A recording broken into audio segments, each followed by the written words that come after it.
the cold steel of an arrowhead pressed against the wooden table a mere inch from Levi Morgan's blood-stained fingers. He didn't flinch. After 8 years of frontier warfare, his nerves had hardened like the calluses on his hands. Instead, he remained kneeling beside the still warm body of the Apache man he had spent the night trying to save. "That's my father's medicine pouch," came a woman's voice from the doorway, steady as the mountain winds before a storm. "Step away from him, murderer!"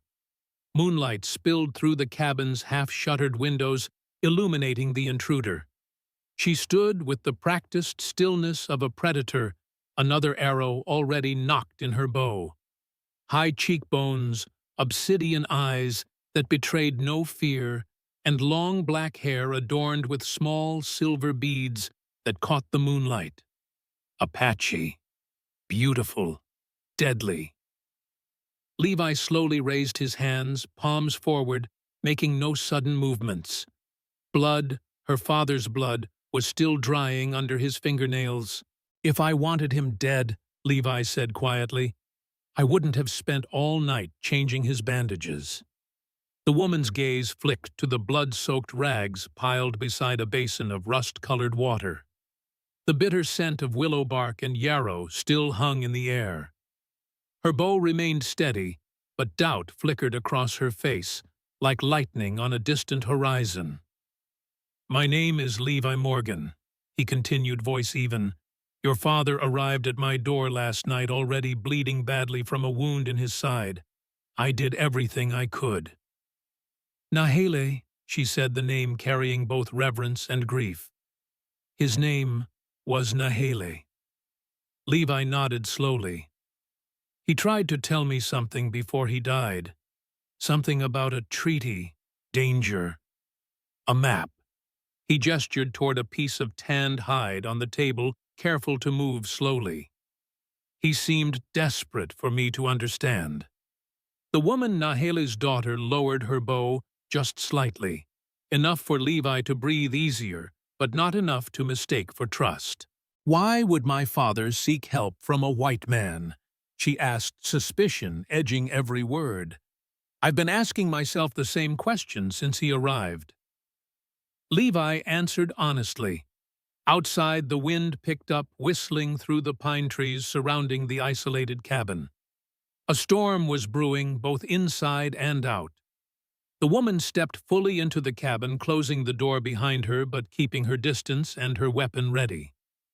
"I am a pony," she finally said, the admission seeming to cost her something. "Why would my father speak your name with his dying breath?" Levi's brow furrowed.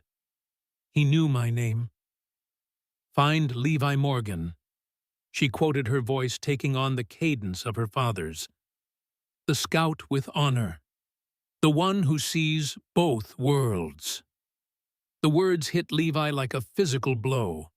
He hadn't been called a scout in years, not since he'd left the army behind. And honor. That was something he'd been trying to reclaim ever since the massacre. Aponi watched his reaction carefully, reading something in his expression that made her lower her bow completely. "Tell me what happened to him," she demanded, moving to her father's side. She knelt opposite Levi, placing a gentle hand on Nahele's cooling forehead. "He arrived just after sunset." Levi began, his mind returning to the previous night. Barely staying on his horse, had a deep knife wound in his side already festering. I brought him inside, tried to clean the wound, gave him whiskey for the pain. He was burning with fever, but lucid enough to try to tell me something. Levi gestured to the tanned hide map on the table. He kept pointing to this, saying it was important. That lives depended on it. He mentioned Canyon Creek, a treaty, and someone named Maska. At this, Aponi's head snapped up, her eyes narrowing. "Maska. You are certain he said that name?" "Yes." He seemed afraid. Aponi looked down at her father's peaceful face, grief momentarily overtaking suspicion. In that silent moment, with only the sound of the wind and their breathing filling the cabin. Something shifted. The air between them felt charged, like the moment before lightning strikes. Levi observed her not as an enemy, but as someone sharing his space in grief. Her fingers traced symbols on her father's forehead, a blessing or a farewell, he couldn't tell. The intimacy of the moment made him look away. "Maska is my uncle," Apache finally said, "my father's younger brother." She reached for the tanned hide map, hesitated, then picked it up carefully. Her fingers traced the markings with familiarity. "This is sacred land," she murmured more to herself than to Levi. "Our winter grounds, hunting paths, the sacred mountain." Her fingers stopped on a particular marking. "And this is new." Levi didn't press. He waited, sensing she was deciding how much to reveal. Outside, thunder rumbled in the distance. The storm was approaching faster than expected. "I tracked my father for 3 days," Apache said suddenly. "He left our camp without telling anyone where he was going. I followed his trail here." Her eyes met Levi's across her father's body. "Why would he come to you, a white man, a former scout, who must have blood of my people on his hands?" The accusation wasn't wrong, and Levi didn't deny it. "I was a scout for the army for 5 years. I've done things I can't undo." He held her gaze. "But I've never killed for pleasure or profit. And I've spent the last 3 years trying to live differently." Something in his voice, perhaps the raw honesty, seemed to reach her. "My father was a man of peace these last years," she said. "Not always, but he changed after—" She stopped herself. "He believed our future depended on finding a way to live alongside your people without losing who we are." The thunder was closer now, a sharp crack that made the cabin's windows rattle. "You should stay until the storm passes," Levi offered, standing slowly. "We can prepare your father for his journey afterward." Apache nodded once, a barely perceptible movement. "I accept, but I'll be watching you." "I would expect nothing less." The storm lasted through the night rain, lashing against the cabin's roof and walls like angry spirits. Levi gave Apache the bed and made himself a pallet by the fireplace, though neither slept much. She maintained her vigil by her father's side, singing soft songs in her native tongue that made Levi's chest ache with their beauty and sorrow. As dawn broke, bringing with it a fragile clarity after the storm, Levi found Apache studying the map intently. "I know why he came to you," she said without looking up. "And I know what he was trying to prevent." Levi poured 2 cups of coffee, offering one to her. After a moment's hesitation, she accepted. "Tell me," he said simply. "3 days ago, a messenger came to our camp, a young warrior who had been with my uncle Maska. He spoke of plans to attack the settlement at Canyon Creek." Levi frowned. "Canyon Creek is mostly families' farmers. Why would Maska target them?" "To break the new treaty," Apache said bitterly. "The one that was signed at Fort Laramie last year. The one my father helped negotiate." Understanding began to dawn on Levi. A peace treaty broken means war. And war means the army will have justification to move against all Apache bands, even those who had nothing to do with the attack. Apache's fingers traced the boundary lines on the map. These lands that were promised to us in the treaty would be forfeit. But why would Maska want that it would bring destruction to his own people? Apache's expression darkened. The messenger spoke of Maska working with a white army officer, a colonel who promised Maska his own reservation to rule if he helped clear the troublesome Apache from these territories. "Which colonel?" Levi asked, though a sinking feeling told him he already knew. "Whitaker," Apache said, confirming his worst fear. "Colonel Thomas Whitaker." The name hit Levi like a physical blow. Colonel Whitaker had been his commanding officer during his last year as a scout. The man who had ordered him to lead a company to what Whitaker called an Apache warrior camp, but which turned out to be a settlement of mostly women and children. The memories flooded back, unbidden the confusion as they approached the camp. Before dawn, Levi's growing unease as he realized there were no warriors present, his desperate attempt to halt the attack, and Whitaker's cold order to proceed anyway. The screams that followed would haunt Levi until his dying day. "You know this man," Apache observed, reading his expression. "Yes," Levi admitted. "He's a man without honor, a man who sees the Apache as animals to be cleared from the land." "Then you understand why my father would seek you out," Apache said. "He believed you were a man who had stood on both sides and seen the truth." Levi looked away, shame burning in his throat. "I didn't stop it. The massacre. I tried, but I failed." "Yet you left afterward. You walk alone now." Apache's eyes held his searching. "My father was a good judge of character. If he believed you could help stop what is coming, then perhaps he saw something in you that you have forgotten." The weight of expectation settled on Levi's shoulders. He had spent 3 years trying to escape his past, building this solitary life far from both Army and Apache territories. Now the past had found him anyway, carried on the dying breath of a peace chief who had inexplicably put his faith in a failed scout. "What exactly did your father hope I could do?" Levi asked. "I'm just one man. I have no standing with the Army anymore, and certainly none with your uncle." Apache stood, decision made. Mosca plans to attack Canyon Creek in 3 days. Before that, he will meet with Whitaker at his camp to finalize their plans. If we can find evidence of their conspiracy, prove that Whitaker intends to break the treaty, we could take it to General Crawford at Fort Logan. Crawford, Levi knew the name. A decorated officer known for his strict adherence to orders, but also for his fairness. He outranks Whitaker. If he believed such evidence, he could stop the attack before it begins, Apache finished, and prevent the war that would follow. Levi rose and walked to the window, looking out at the mountains in the distance. The storm had cleared the air, leaving everything sharper, more defined, like the choice before him. "Your uncle's camp, do you know where it is?" "Yes, 2 days' ride from here in the shadow of Black Eagle Peak." Levi turned back to her. "And how exactly do you propose we enter a hostile Apache camp to gather this evidence?" For the first time, a ghost of a smile touched Apache's lips.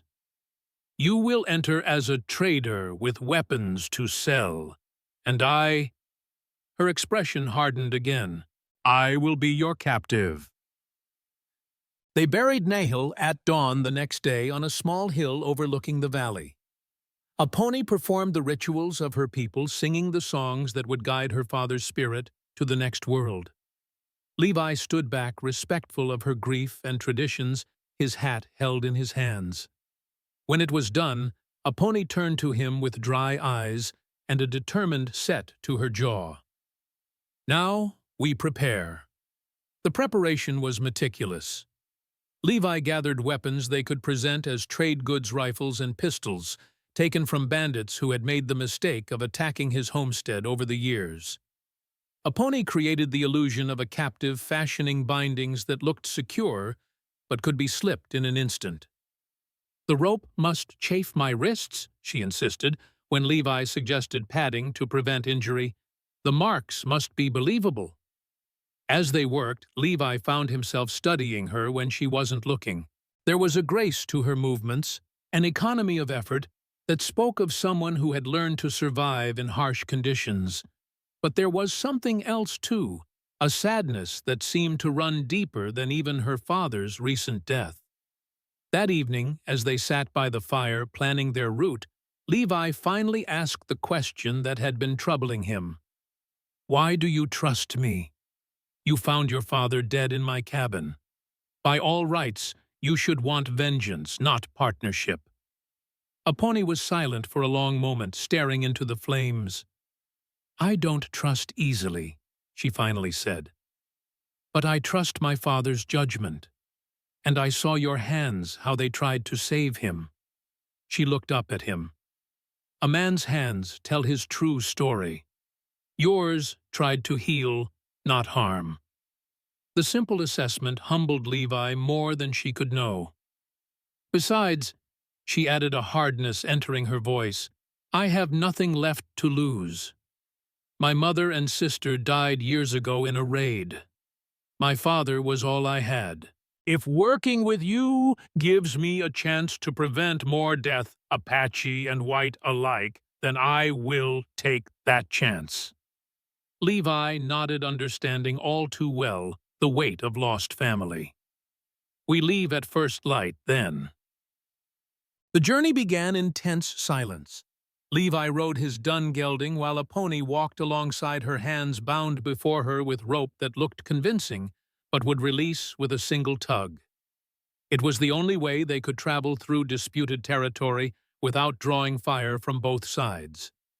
They followed game trails and old Apache hunting paths that Aponi knew by heart, avoiding the main routes where they might encounter patrols, army, or Apache. The land rose steadily as they moved west toward the mountains, the terrain growing rougher, more challenging.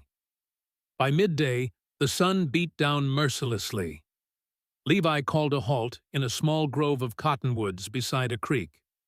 As Aponi drank from the cool water, he noticed her wrists were indeed raw from the rope, just as she had intended. "We should treat those," he said, gesturing to the abrasions. "They serve their purpose," she replied, but didn't object when he retrieved a small tin of salve from his saddlebag. As he gently applied the medicine to her wrists, their eyes met briefly. Something unspoken passed between them, an acknowledgement of their strange partnership perhaps, or simply recognition of the risks they were both taking. The moment was shattered by the crack of a rifle shot. Levi reacted instantly, pulling Aponi down behind a fallen log as a second shot splintered bark where they had been standing. Scanning the ridgeline above the creek, he caught a glimpse of movement, 4 riders silhouetted against the sky. "Bounty hunters," he muttered, recognizing the type.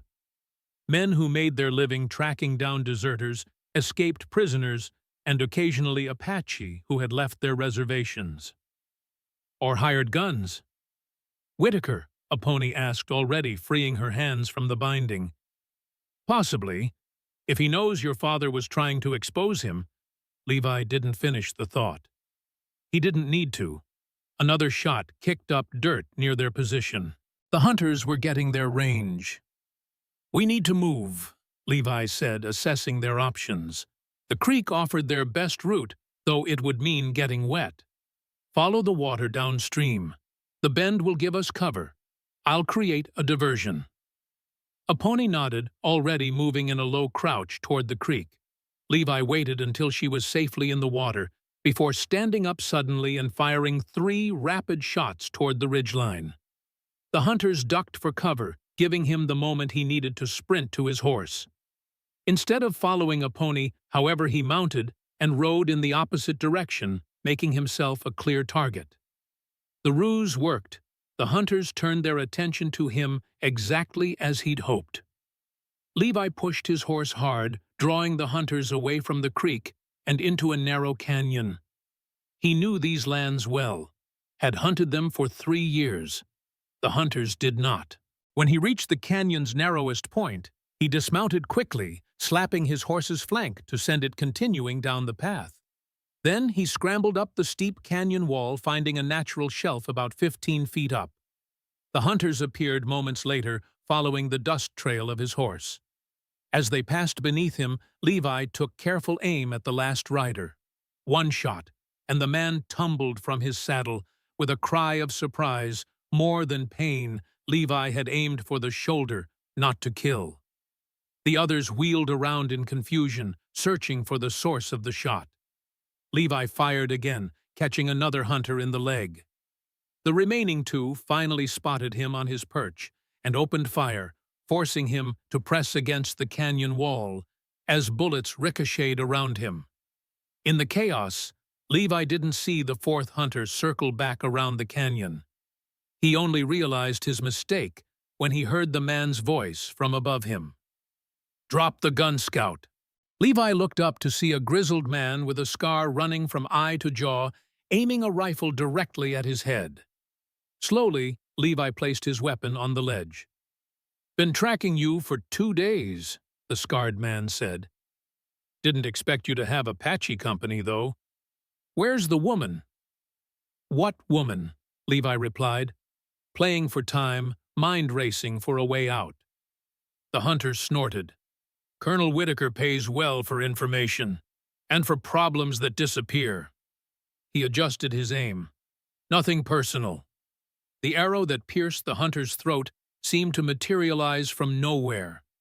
He made a wet, gurgling sound, the rifle slipping from his fingers and clattering down the canyon wall. Then he toppled forward, falling past Levi to land with a sickening thud on the canyon floor below.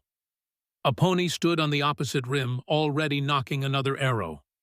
The remaining hunters, seeing their leader fall, lost their appetite for the fight. They retreated hastily, dragging their wounded companion with them. Levi retrieved his gun and made his way carefully down to the canyon floor. A pony joined him minutes later, moving with the silent grace of a born hunter. "I thought I told you to follow the creek," Levi said, but there was no reproach in his voice, only respect. "And I thought you were smarter than to get cornered," she replied, the ghost of a smile touching her lips before fading away. "You're bleeding." Levi looked down, surprised to see a dark stain spreading on his left shoulder. In the heat of the moment, he hadn't felt the bullet graze him. "It's nothing," he said, though now that he was aware of it, the wound began to throb painfully. A pony's expression said she didn't believe him. "We need shelter. There's a cave system not far from here, a place my people have used for generations." Night was falling by the time they reached the caves. They were well hidden, the entrance barely visible behind a stand of juniper trees. Inside, the temperature dropped immediately, a welcome relief from the day's heat. The main chamber was surprisingly large, with smaller alcoves branching off. Ancient paintings adorned the walls, handprints, animals, symbols, whose meanings were lost to time. "These caves are sacred to my people," a pony said as she gathered dried brush for a small fire. "The spirits of our ancestors dwell here." Levi moved carefully, respectful of the space. "Will they mind my presence?" A pony glanced at him, seeming to appreciate the question. "They judge by actions, not blood," she finally said. "As should we all." Once the fire was lit, casting warm light and dancing shadows across the ancient walls, a pony turned her attention to Levi's wound. The bullet had cut a furrow along his shoulder, painful but not life-threatening if properly treated. "Remove your shirt," she instructed, her tone making it clear this was about medicine, not intimacy. Levi complied, wincing as the fabric stuck to dried blood. A pony examined the wound with clinical detachment before retrieving several pouches from her own pack. "Lie down," she said, already beginning to crush dried herbs between her fingers.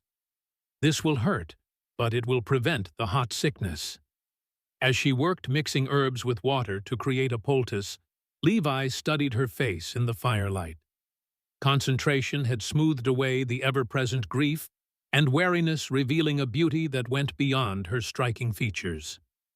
There was something luminous about her in this moment, connected to an ancient wisdom that had sustained her people for generations. When she pressed the poultice against his wound, Levi couldn't suppress a hiss of pain. The mixture burned like fire, then numbed like ice. "My mother taught me healing," a pony said quietly as she worked. "She had a special gift for it. People said her hands could draw out poison, mend broken bones, even call back souls that were close to departing. She sounds remarkable, Levi said, genuinely interested. Did she teach you her secrets? A shadow passed over Aponi's face. Some, not all. She died when I was 15. I'm sorry. Aponi's hands stilled for a moment. It was a raid. White soldiers came at dawn. My sister and I were sleeping in our lodge. Mother pushed us under the sleeping hides, told us not to make a sound, no matter what we heard. Her voice became distant, as if she were seeing it all again. The soldiers set fire to the lodges. My sister, she was only 7. She was frightened, started to cry. I tried to keep her quiet, but she didn't finish. She didn't need to. Levi could fill in the terrible blanks. I got out, Aponi continued after a moment. My sister didn't. The weight of her words hung in the air between them. Levi felt sick knowing he had been part of similar raids. Different villages, different children, but the same horror. What was her name? He asked softly. Your sister. Aponi looked surprised by the question as if no one had ever asked before. Tala, she said. It means wolf. She was fierce, even at 7. And your mother, Kimimela, butterfly, because she could transform the most painful wounds into something bearable. Aponi finished binding the poultice with strips of clean cloth. There. It will heal now. Levi sat up carefully, testing the bandage. The burning had subsided to a dull throb. Thank you. Aponi moved away, returning to her side of the fire. The moment of connection was passing walls, rebuilding themselves in her expression. You should rest, she said. Tomorrow will be difficult. Levi settled onto his bedroll, but sleep remained elusive. His mind kept returning to Aponi's story, and to the terrible possibility that was forming in his thoughts. This raid, he finally said into the darkness, unable to keep silent. When was it? There was a long pause, long enough that Levi thought she might have fallen asleep or chosen not to answer. 8 years ago, Aponi finally replied, near Black Eagle Peak, at a place my people called Whispering Pines. The confirmation was like a knife to Levi's heart. Whispering Pines. He knew that place by another name, Massacre Valley. And he had been there. It had been his last mission as a scout. Colonel Whitaker had claimed they were targeting a war party led by a notorious Apache leader. But when they arrived, Levi had realized immediately that this was no warrior camp. It was a small settlement, mostly women and children. He had tried to stop it, had argued with Whitaker, but the colonel had been adamant. The orders came from higher up, he said. The Apache needed to be taught a lesson. Levi had refused to participate, had even tried to warn the inhabitants, but it was too late. The attack had already begun. In the chaos that followed, he had managed to help a few escape into the surrounding forest, but many more had died. Afterward, he had turned in his scout's badge and disappeared into the wilderness, trying to outrun the memory of what he had been part of. And now, by some cruel twist of fate, he was lying in a sacred cave with a woman whose family had been shattered that day. A woman who didn't know that the man she was trusting with her life had led the soldiers to her door. The knowledge was a burning coal in his chest. He should tell her. She deserved to know. But if he did, she would surely kill him, and any chance of stopping Whitaker's new plan would die with him. I know that place, he finally said, choosing his words carefully. I've heard stories about what happened there. Stories? Aponi repeated, her voice suddenly cold. Yes, I'm sure you have. White men love to tell stories about their victories over the savage Apache. Yeah, that's not what I meant, Levi said quickly. I meant, I know it wasn't a fair fight. It wasn't honorable. Honor, Aponi sat up, her silhouette visible against the dying fire's glow. What do white men know of honor? Your soldiers murdered women and children who had done nothing but exist on land you wanted. The accusation stung all the more for its truth. Not all white men are the same, Levi said, though the defense sounded hollow even to his own ears. Some of us recognize the wrong that was done. Recognition without action is worthless, Apache said, but some of the heat had left her voice replaced by a deep weariness. But perhaps you are right about one thing: not all white men are the same. My father believed that, at least. It's why he worked for peace even after everything he lost. The fire had died down to embers, casting the cave in shadow. In the darkness, secrets seemed both easier to keep and harder to bear. Your father was a wise man, Levi said softly. I only wish I had known him longer. As do I, Apache replied, and in those three simple words, Levi heard the depth of her grief. They fell silent after that, each lost in their own thoughts.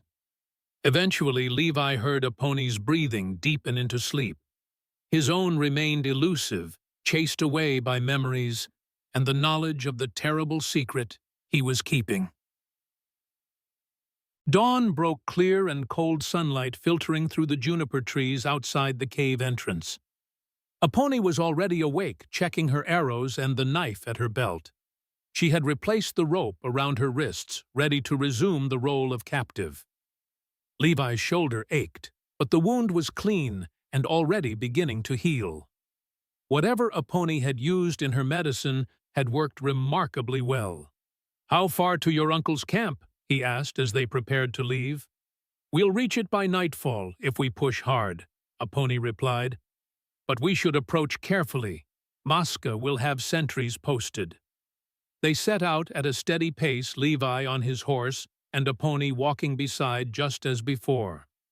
The land grew increasingly rugged as they neared the mountains, the trail winding through narrow passes and steep ravines. Throughout the day, Levi caught Apache glancing repeatedly at a particular mountain in the distance, a stark peak that rose above the others, its summit catching the sun. Black Eagle Peak, she said, noticing his observation. The sacred mountain of my people. Levi studied the mountain, trying to see it through her eyes. Why is it sacred? Apache was silent for a moment, as if deciding whether to share such knowledge with an outsider. Our creation stories tell that the Great Spirit first breathed life into the Apache people on its summit, she finally said, and when we die, our spirits return there before traveling to the next world. It's beautiful, Levi said simply. Yes, Apache agreed. And now your people want to mine it for gold. The statement caught Levi off guard. Gold on Black Eagle Peak. Apache gave him a measured look. Why do you think Whitaker is so interested in breaking the treaty? The new Fort Laramie Agreement protects these lands, including the mountain. But if the Apache can be blamed for breaking the peace, then the treaty is void. Levi finished, understanding dawning, and the land is open for settlement and mining. My father discovered this truth. It's why he sought proof of Whitaker's plans. Apache's expression hardened. The mountain holds more than gold. It holds our history, our future. If they destroy it for the yellow metal, they destroy us just as surely as if they had put a bullet in every Apache heart. The conviction in her voice stirred something in Levi: admiration, yes, but also shame. How many times had he heard officers discussing the Apache problem as if they were talking about clearing wolves or bears from the land? How many times had he stayed silent? Not all battles are fought with weapons, Apache continued, her eyes fixed on the distant peak. My father understood this. It's why he sought the path of peace, of treaties. But men like Whitaker and my uncle understand only power and greed. They walked in silence for a time, each contemplating the mountain and what it represented to their different worlds. As the day wore on, Levi began to notice signs they were being watched. Nothing obvious, a distant movement on a ridge bird calls that came at 2 regular intervals, the sense of eyes tracking their progress. "We're being observed," he murmured to a pony. She nodded almost imperceptibly. "Since midday. Apache scouts. They'll report to Masca." "Is that a problem for our plan?" "No. It's expected. A white trader with weapons would be watched carefully." A pony adjusted the rope on her wrists. "But be ready. From here on, we must play our parts convincingly." As dusk approached, they entered a narrow canyon flanked by towering red cliffs. The air grew cooler, shadows lengthening across their path. Levi could feel the weight of many eyes upon them now, though he saw no one. "We're close," a pony whispered. "Remember, you are a trader who deals with anyone willing to pay. You care nothing for Apache or white man's quarrels. You captured me 3 days ago when I attacked your camp, but you've decided I'm worth more alive than dead." Levi nodded, slipping into the role. He straightened in his saddle, adopting the cocksure posture of a frontier trader who answered to no one. Beside him, a pony's demeanor changed as well, her shoulders hunched slightly, her gaze lowered, though Levi could sense the coiled strength she was hiding. They rounded a bend in the canyon, and the camp appeared before them. Dozens of teepees arranged in a semicircle against the canyon wall, campfires already lit against the gathering darkness. Men moved about the camp, some Apache, but others clearly white, a strange alliance that confirmed a pony's story about Masca's new allegiances. A group of mounted warriors approached them, weapons ready but not yet threatening. The leader, a tall Apache with a face marked by old battle scars, addressed Levi in heavily accented English. "You bring weapons to sell, white man." Levi nodded, maintaining his character. "Best rifles west of the Mississippi, and a prisoner who might interest your chief." He indicated a pony with a jerk of his head. "Caught this one trying to steal my horses. Figured she might be worth something to somebody." The warrior's eyes narrowed as he studied a pony, who kept her gaze downcast, the perfect image of a defeated captive. "Masca will decide," the warrior finally said. "Follow." They were led into the heart of the camp, drawing curious and hostile stares in equal measure. Levi noted every detail, the number of men, at least 30, the weapons stacked near the largest teepee, the horses corralled in a natural enclosure formed by the canyon walls. At the center of the camp stood a large teepee decorated with symbols of war and power. The entrance flap opened, and a man emerged who could only be Masca. He was younger than Levi had expected, perhaps in his late 50s, with a lean, hard-muscled frame and intelligent eyes that missed nothing. He wore a mix of traditional Apache clothing and items clearly taken from white settlers or soldiers, a cavalry officer's coat over buckskin leggings, a silver watch chain hanging from his belt. Masca's gaze passed over Levi with the calculating assessment of a predator before settling on a pony. For a moment, surprise registered on his face, quickly replaced by a cold smile. "The daughter of Nahele," he said in perfect English. "A prize indeed." He turned to Levi. "You have brought me something of great value, trader, though I suspect you did not know exactly what you had captured." Levi maintained his mercenary facade. "I know she's Apache. Figured she might be worth something to the right buyer." "Indeed." Masca circled a pony slowly, like a wolf around wounded prey. "And the weapons you bring to trade, 15 rifles. New Spencer repeaters. Ammunition, too." This caught Masca's interest, as Levi had known it would. Spencer repeating rifles were prized for their rapid-fire capability, a significant advantage in battle. "Come," Masca said, gesturing toward his teepee. "We will discuss terms. Bring the woman." Inside the teepee, illuminated by the glow of a central fire, Levi saw the evidence they had come for. Maps were spread on a buffalo hide, marking settlements and army posts throughout the territory. Letters and documents were stacked neatly beside them.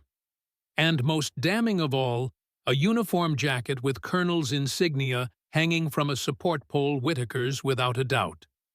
Masca seated himself on a pile of furs, motioning for Levi to sit opposite him.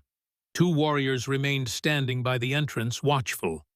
A pony was forced to her knees nearby, still maintaining her captive role. "So, trader," Masca began, "what brings you to these lands?" "Few white men venture this far into Apache territory, unless they have specific business." "I go where the profit is," Levi replied with calculated indifference. "Heard there might be buyers for good weapons in these parts."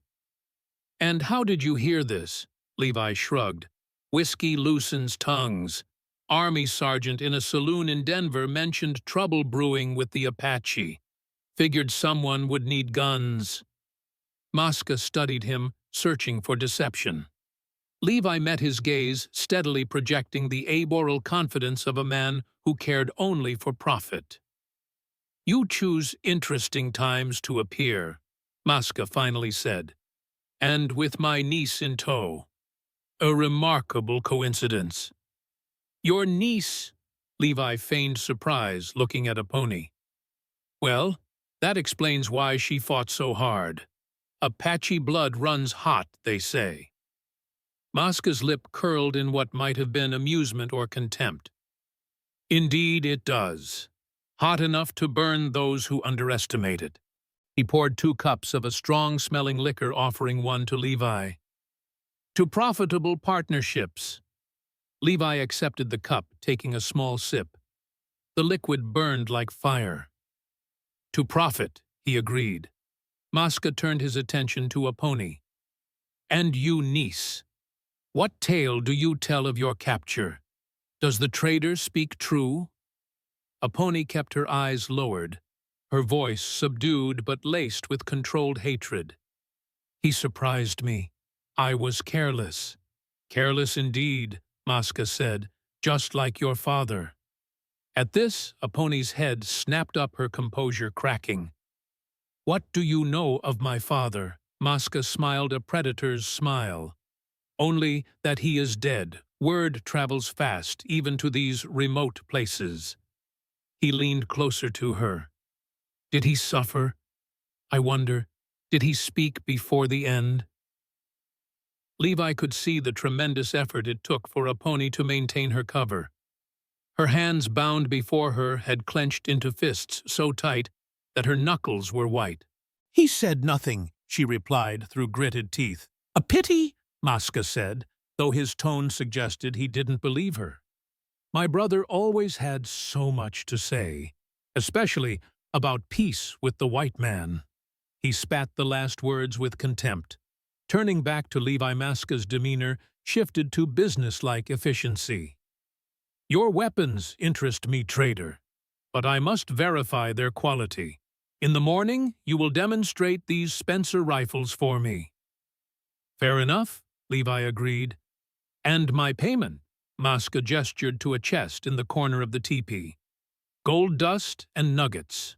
More valuable than paper money in these territories."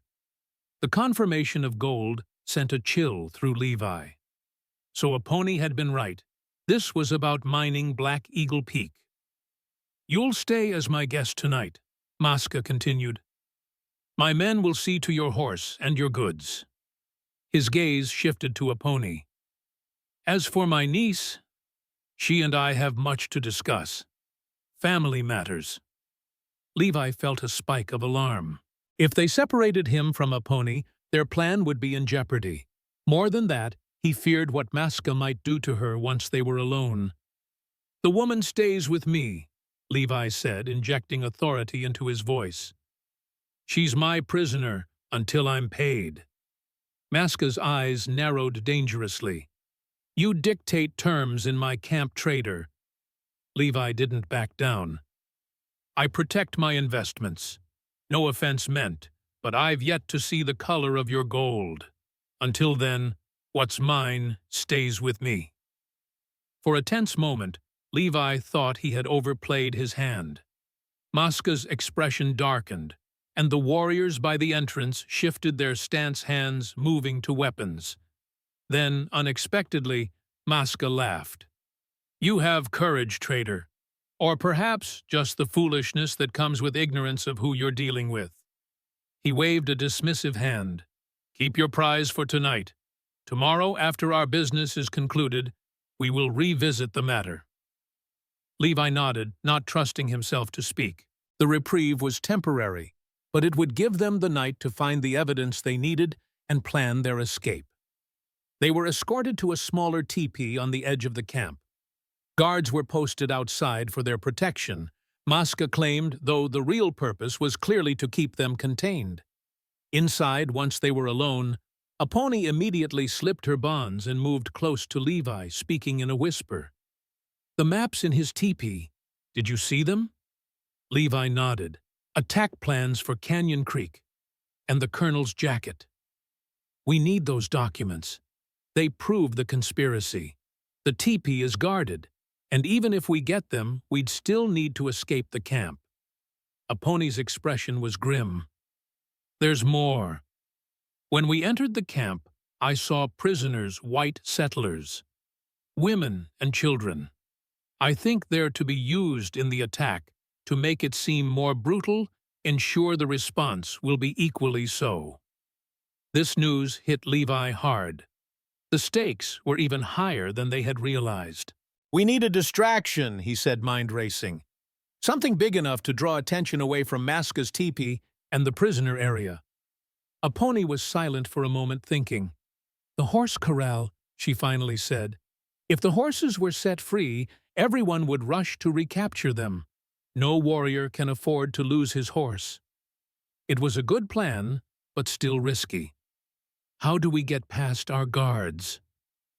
In answer, Apache reached into her hair and pulled out a slender bone whistle that had been concealed among the beads and braids.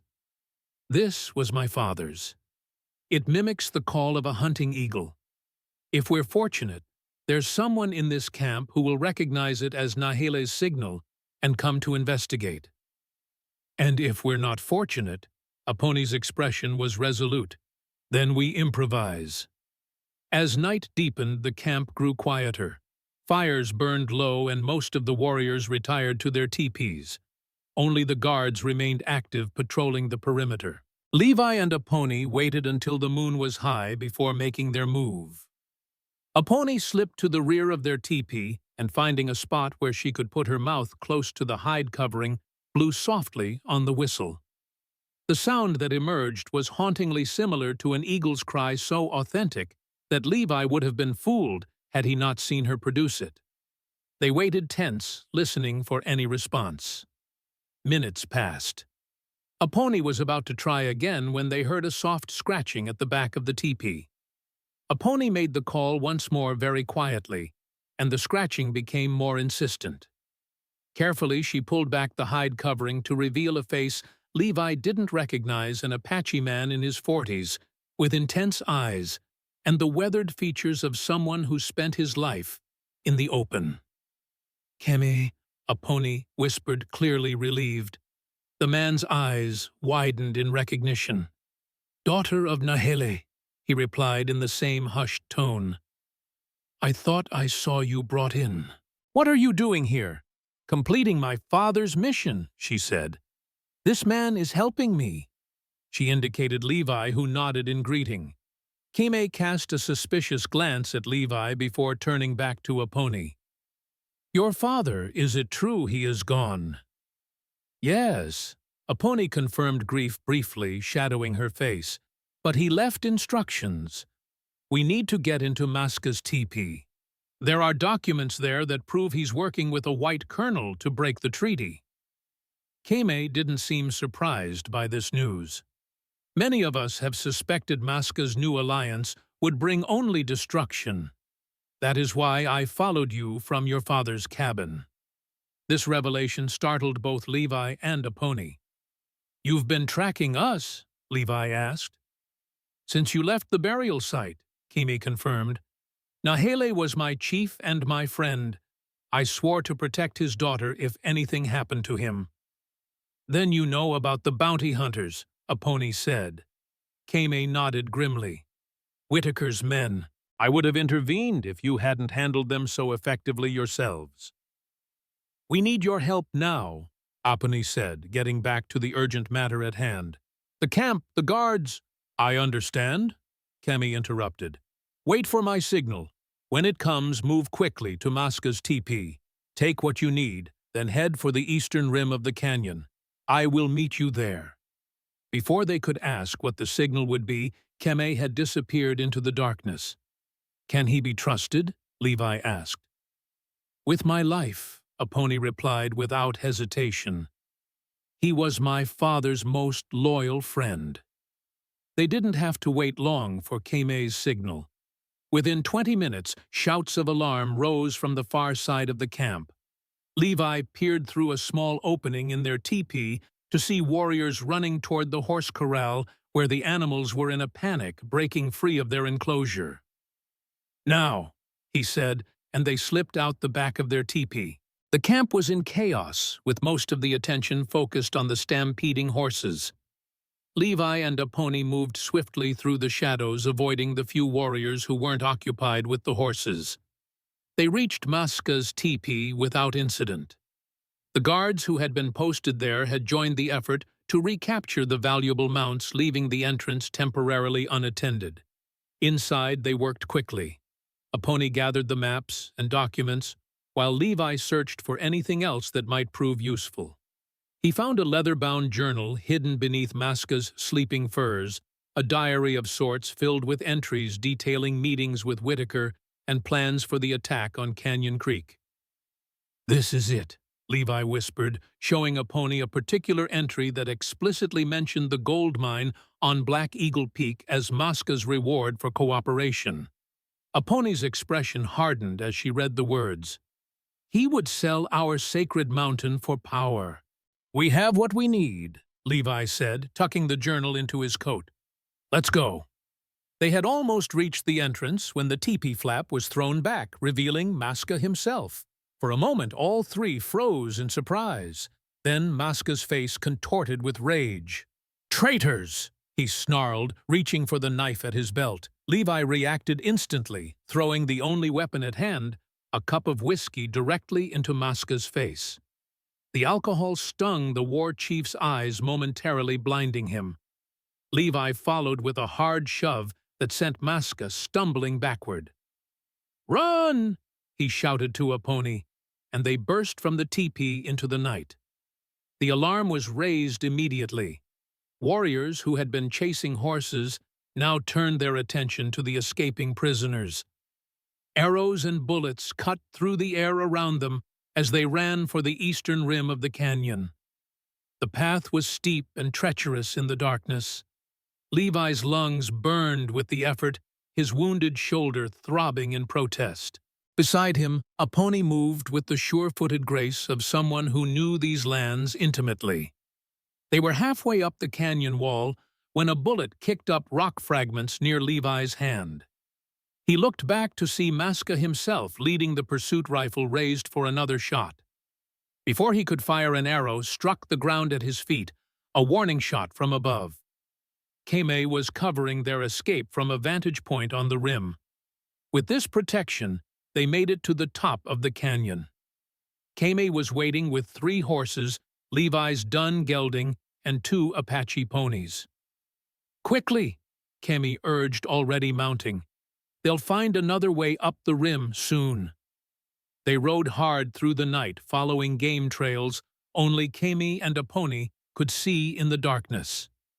Behind them, they could hear the sounds of pursuit, but Kame's knowledge of the terrain gave them an advantage. Dawn found them miles from Maska's camp, in a dense forest of pine and spruce that offered concealment.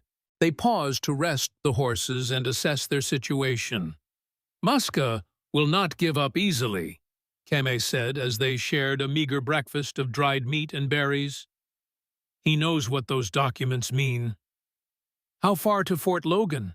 Levi asked, studying the rough map Apache had spread before them. 2 days' hard ride, she replied. "But we must be careful. Whitaker will have men watching the fort." Kime nodded in agreement. "And Maska will send riders ahead to warn him." They were discussing alternate routes when a distant sound caught their attention. The crack of a rifle followed by another. The shots came from the direction they had just traveled. "They're closer than I thought," Kime said, instantly alert. They hastily gathered their supplies and mounted. But before they could ride out, another shot rang out much closer this time, and Kime jerked in his saddle, a red stain blossoming on his chest. "Kime!" a pony cried, moving her horse alongside his to keep him from falling. More shots followed, forcing Levi and a pony to retreat with the wounded Kime between them. They sought shelter behind a fallen tree as bullets splintered bark around them. "How many?" a pony asked, already knocking an arrow. Levi risked a quick look. 4, maybe 5, coming through the trees. Kime's breathing was labored, the wound in his chest clearly serious. "Go," he managed to say. "I will slow them." "We're not leaving you," a pony said fiercely, but Kime's expression was resolute. "The documents, more important. Nahele's last wish." Before they could argue further, a bullet struck the log they were using for cover, sending wood chips flying. Their position was compromised. Levi made a swift decision. "Give me your bow," he said to a pony. "Take Kime and the documents. Head east toward that ridge. I'll draw them off, then catch up with you." A pony hesitated, clearly torn. "You don't know these lands." "But I know men like these," Levi replied. "I can keep them busy long enough for you to get Kime to safety." After a moment's consideration, a pony handed over her bow and quiver. "There's a cave system near the ridge, like the one we used before. I'll wait for you there." With Kime supported between them, they helped him onto his horse. A pony mounted her own, prepared to lead both animals. "Be careful," she said to Levi, their eyes meeting briefly. In that moment, something unspoken passed between them. Concern, respect, perhaps something more. Then she was gone, guiding the horses through the trees toward the distant ridge. Kime slumped, but still conscious. Levi turned his attention to the approaching hunters. Drawing one of a pony's arrows, he took careful aim at the nearest figure, moving through the trees, and released. The arrow found its mark, and a cry of pain echoed through the forest. The diversion worked. The hunters focused their attention on Levi's position, giving a pony and Kime the chance to escape unseen. For the next hour, Levi played a dangerous game of cat and mouse among the trees. He fired arrows sparingly, moved often, and left false trails to confuse his pursuers. He had no intention of killing if he could avoid it. These men were merely hired guns, not the architects of the conspiracy, but he didn't hesitate to wound when necessary. Eventually convinced he had led them far enough from a pony's route, Levi made his way back to his horse, which he had hidden in a dense thicket. Mounting quickly, he rode east toward the ridge where a pony had said they would meet. The sun was high by the time he reached the area. The ridge rose above the surrounding forest, a spine of weathered rock jutting from the earth. Levi scanned the terrain carefully, looking for any sign of the cave entrance a pony had mentioned. He was about to dismount and search on foot when an arrow thudded into the ground before his horse, causing the animal to rear in alarm. Levi struggled to maintain control, his injured shoulder protesting the sudden strain. When he looked up, a pony stood on a rocky outcropping above him, another arrow nocked and ready. "You're late," she called down, lowering her bow once she recognized him. Relief flooded through Levi. "Had to make sure our friends were thoroughly lost," he replied, dismounting. "How's Kime?" A pony's expression sobered. "Alive, but the wound is deep. I've done what I can." She led him to the cave entrance, concealed behind a stand of junipers, similar to their previous shelter. Inside, Kime lay on a bed of furs, his breathing shallow but steady. Apache had treated the wound with the same skill she had shown with Levi's shoulder, but even he could see this injury was far more serious. "He needs more help than I can give," Apache admitted quietly. "The bullet is still inside." Levi knelt beside the wounded man, whose eyes flickered open at his approach. "The documents," Kimi whispered. "Safe," Levi assured him. "We'll get them to Fort Logan." Kimi's hand caught Levi's wrist with surprising strength. "Not enough to just have papers. Must speak to Crawford directly. Others in Fort, loyal to Whitaker." This complication added a new layer of difficulty to their already dangerous mission. If they couldn't trust the regular channels at the fort, how would they reach General Crawford? "I know a way," Kimi continued, his voice fading. "There is a man, Mitchell, Sergeant Mitchell. He served with Crawford in the East. He will help." "How do we find this Mitchell?" Levi asked. "Supply gate, east side of fort. He oversees deliveries. Tell him." "The Eagle watches." Kami's grip weakened as exhaustion overtook him. "He will understand." Apache gently placed a damp cloth on Kami's forehead. "Rest now. Save your strength." When Kame had drifted into an uneasy sleep, Apache moved to the cave entrance, staring out at the landscape below. Levi joined her, sensing she needed a moment away from the sight of her wounded friend. "I've known Kimi all my life," she said after a long silence. "He taught me to track, to hunt. After my mother and sister died, he was like a second father to me." Levi didn't know what to say, so he simply stood beside her, offering silent companionship. The sun was beginning to set, painting the distant mountains in hues of gold and purple. Among them, Black Eagle Peak stood proud against the darkening sky. "My mother used to say that we are all part of a great circle." Apache continued, her gaze fixed on the sacred mountain. "That every ending is also a beginning, every death a transformation rather than an end." "Do you believe that?" Levi asked quietly. Apache turned to look at him, her expression thoughtful. "I want to, but sometimes the circle seems broken. Too many deaths, too much loss." The vulnerability in her voice touched something deep in Levi. This strong, fierce woman who had faced so much hardship was sharing a piece of her soul with him. It was a trust he wasn't sure he deserved, especially given the secret he still carried. "Your mother sounds like a wise woman," he said. "I wish I could have known her." "She would have liked you, I think," Apache replied, surprising him.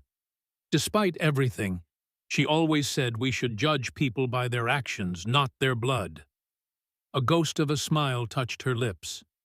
She was half white herself, though few knew it. Her father was a trapper who lived with our people for many years. "It's where I get these eyes." For the first time, Levi noticed that Apache's eyes, though dark, had flecks of amber in their depths, a subtle difference that somehow made them even more striking. "My father married her despite objections from some in the tribe," Apache continued. "They said her mixed blood would weaken the Apache, but he didn't care. He loved her." The sun had nearly disappeared behind the mountains, now the last rays gilding the landscape in fading light. In this moment, with the beauty of the land spread before them and the weight of their mission heavy on their shoulders, Levi felt a connection to Apache that transcended their different worlds. "We should rest while we can," she finally said, turning back toward the cave. "Tomorrow will test us both." Levi remained at the entrance a moment longer, watching as the first stars appeared in the darkening sky. The secret he carried felt heavier than ever. Sooner or later, Apache would learn the truth about his role in the tragedy that had taken her mother and sister. When that happened, would she still look at him with trust in her eyes? Or would she see only the enemy who had brought destruction to her door? With a heavy heart, he followed her into the cave, where Kime's labored breathing reminded them both of the price already being paid for truth and justice. The circle was indeed turning, but whether it would bring healing or more heartbreak remained to be seen. Dawn broke over the ridge in ribbons of gold and amber. Levi woke to find Apache already tending to Kim, whose condition had worsened during the night. The wounded man's skin was hot to the touch, his breathing labored. Fever had set in, the dreaded hot sickness that claimed so many wounded men, whether white or Apache. "We need to get him to Fort Logan," Levi said, watching as Apache bathed Kime's forehead with cool water from a nearby spring. "He won't survive the journey," Apache replied, her voice steady despite the concern etched on her face. "The bullet must come out first." Levi knelt beside her, examining the wound. The area around the entry point was angry and red, the skin hot and swollen. "I've seen field surgeons remove bullets," he offered. "It's not pretty, but I know the basic approach." Apache met his gaze, weighing his offer against her own healing knowledge. After a moment, she nodded. "Together, then." What followed was a grim ordeal. Using Levi's hunting knife heated in the small fire until the blade glowed red, and Apache's knowledge of healing herbs to numb the area they worked, to extract the bullet lodged against Kime's rib. Despite his weakened state, it took both of them to hold him still during the worst moments. When the misshapen piece of lead finally came free, Kime had lapsed into unconsciousness, a blessing Levi thought, given the pain they'd caused him. Apache immediately applied a poultice of herbs to the wound, her hands working with practiced efficiency. "He's strong," she said as she wrapped clean cloth around Kime's chest. "If infection doesn't take hold, he may yet survive." Levi washed the blood from his hands in the spring water, feeling the weight of what they'd just done. "We can't stay here long. Mosca's men will still be searching, and Whitaker's bounty hunters won't be far behind." "I know a place," Apache said, her eyes meeting his. "A day's ride from here, where Kemi can heal safely while we continue to Fort Logan." "Can he be moved?" "We have no choice." They fashioned a travois from branches and hides, attaching it to Apache's horse. With great care, they secured Kim to the makeshift stretcher, covering him with furs against the morning chill. As they prepared to depart, Levi found himself studying the documents they had risked so much to obtain. The maps clearly outlined the planned attack on Canyon Creek, with annotations in both Masca's hand and another's, Whitaker's, presumably. The journal entries were even more damning, detailing meetings between the two men and explicitly mentioning the gold deposit beneath Black Eagle Peak as Masca's reward for cooperation. "This is enough," Levi said, carefully returning the papers to the oilskin pouch they'd stored them in. "If we can get this to Crawford, he'll have to act." "Dret," Apache repeated the single word, carrying the weight of their dangerous task ahead. They set out at a careful pace, mindful of their wounded companion. Apache led them on a circuitous route through dense forests and narrow valleys, avoiding the more obvious trails where pursuers might lie in wait. By midday, the landscape began to change. The dense pine forests gave way to more open terrain, with rocky outcroppings and scattered junipers. In the distance, Black Eagle Peak dominated the horizon, its distinctive silhouette unmistakable against the blue sky. "We're getting closer to your sacred mountain," Levi observed, as they paused to rest the horses and check on Kim. Apache nodded, her gaze drawn to the peak, as if by an invisible force. "The place my mother taught me healing," she said quietly. "There is a cave halfway up the eastern slope, a place of power where the water runs sweet and clear, even in the driest seasons." "Is that where we're headed?" "Yes. Few know of it. My father kept it secret, even from Mosca. Her expression darkened. Especially from Maska. Levi sensed there was more to this story, but didn't press. Instead, he checked Kime's condition, relieved to find the man's fever seemed to have broken. He was still unconscious, but his breathing had grown more regular. "He's fighting," Levi said. "Your medicine is strong." "Not mine," Apache corrected him. "My mother's knowledge, passed down through generations." They continued their journey through the afternoon, the mountain growing larger with each passing hour. As the sun began its descent toward the western horizon, they reached the foothills of Black Eagle Peak. Here, a pony led them into a narrow ravine that seemed to lead nowhere, ending at a sheer rock face. Dismounting, she moved confidently to what appeared to be a solid wall of stone. Only when Levi drew closer did he see the narrow opening barely wide enough for a person to slip through sideways. "The horses will need to stay here," Apache said, securing the animals to a stunted juniper. "We'll carry Kim the rest of the way." The passage beyond the narrow entrance opened into a winding tunnel that climbed steadily upward through the mountain's flank. They carried Kami between them on an improvised stretcher, moving carefully in the dim light that filtered through occasional cracks in the stone above. After what felt like an eternity of careful climbing, the passage widened into a spacious cavern. Unlike the caves they had sheltered in previously, this one showed signs of long habitation. Woven mats covered portions of the floor. Clay pots stood in neat rows along one wall, and bundles of dried herbs hung from the ceiling. Most striking of all was the small pool at the center of the cavern, fed by a trickle of water that emerged from the rock wall. The water caught what little light penetrated the space and reflected it around the cavern in dancing patterns. "The healing waters," Apache said, her voice taking on a reverent quality. "My mother brought me here when I was just a child. She said, the mountain itself bleeds this water, and in it is the power to mend what is broken." They laid Kimi on a bed of furs near the pool. Apache immediately set about unwrapping his bandages to check the wound. To Levi's amazement, the angry redness had already begun to recede. "Your medicine is working," he said. "It will work better here," Apache replied. She dipped a clean cloth in the pool and gently bathed Kimi's wound with the clear water. "This place strengthens the healing." As night fell outside, the cavern grew darker. Apache lit several small clay lamps, their flames casting a warm, flickering light throughout the space.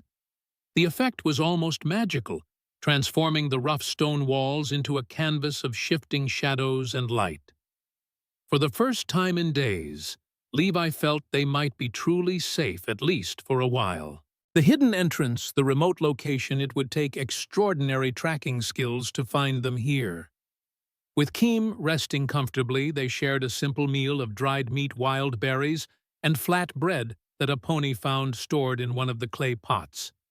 The food had clearly been left for emergencies, another sign of Nahile's foresight. "Your father prepared well," Levi observed as they ate. "He always said to plan for both peace and war," Apache replied. "Hope for one, expect the other." "He sounds like a wise man." "He became wise," she corrected, her expression growing distant. "After my mother died, he changed. Before that, he was different." The hesitation in her voice caught Levi's attention. "Different how?" Apache was silent for a long moment, staring into the flame of the nearest lamp. When she finally spoke, her voice was so low, Levi had to lean closer to hear. "He was harder. More like Maska is now. A warrior first, with little patience for compromise." This revelation surprised Levi. The image of Nahele that had emerged from their conversations was of a man of peace, a leader who sought cooperation rather than conflict. "What changed him?" he asked. Apache's eyes met his, and in them Levi saw a deep abiding sorrow. "Guilt," she said simply, the kind that reshapes a man's soul. Before Levi could ask what she meant, Kime stirred on his pallet, drawing their attention. The injured man's eyes fluttered open, confusion giving way to recognition as he took in his surroundings. "The sacred cave," he murmured, his voice weak but clear.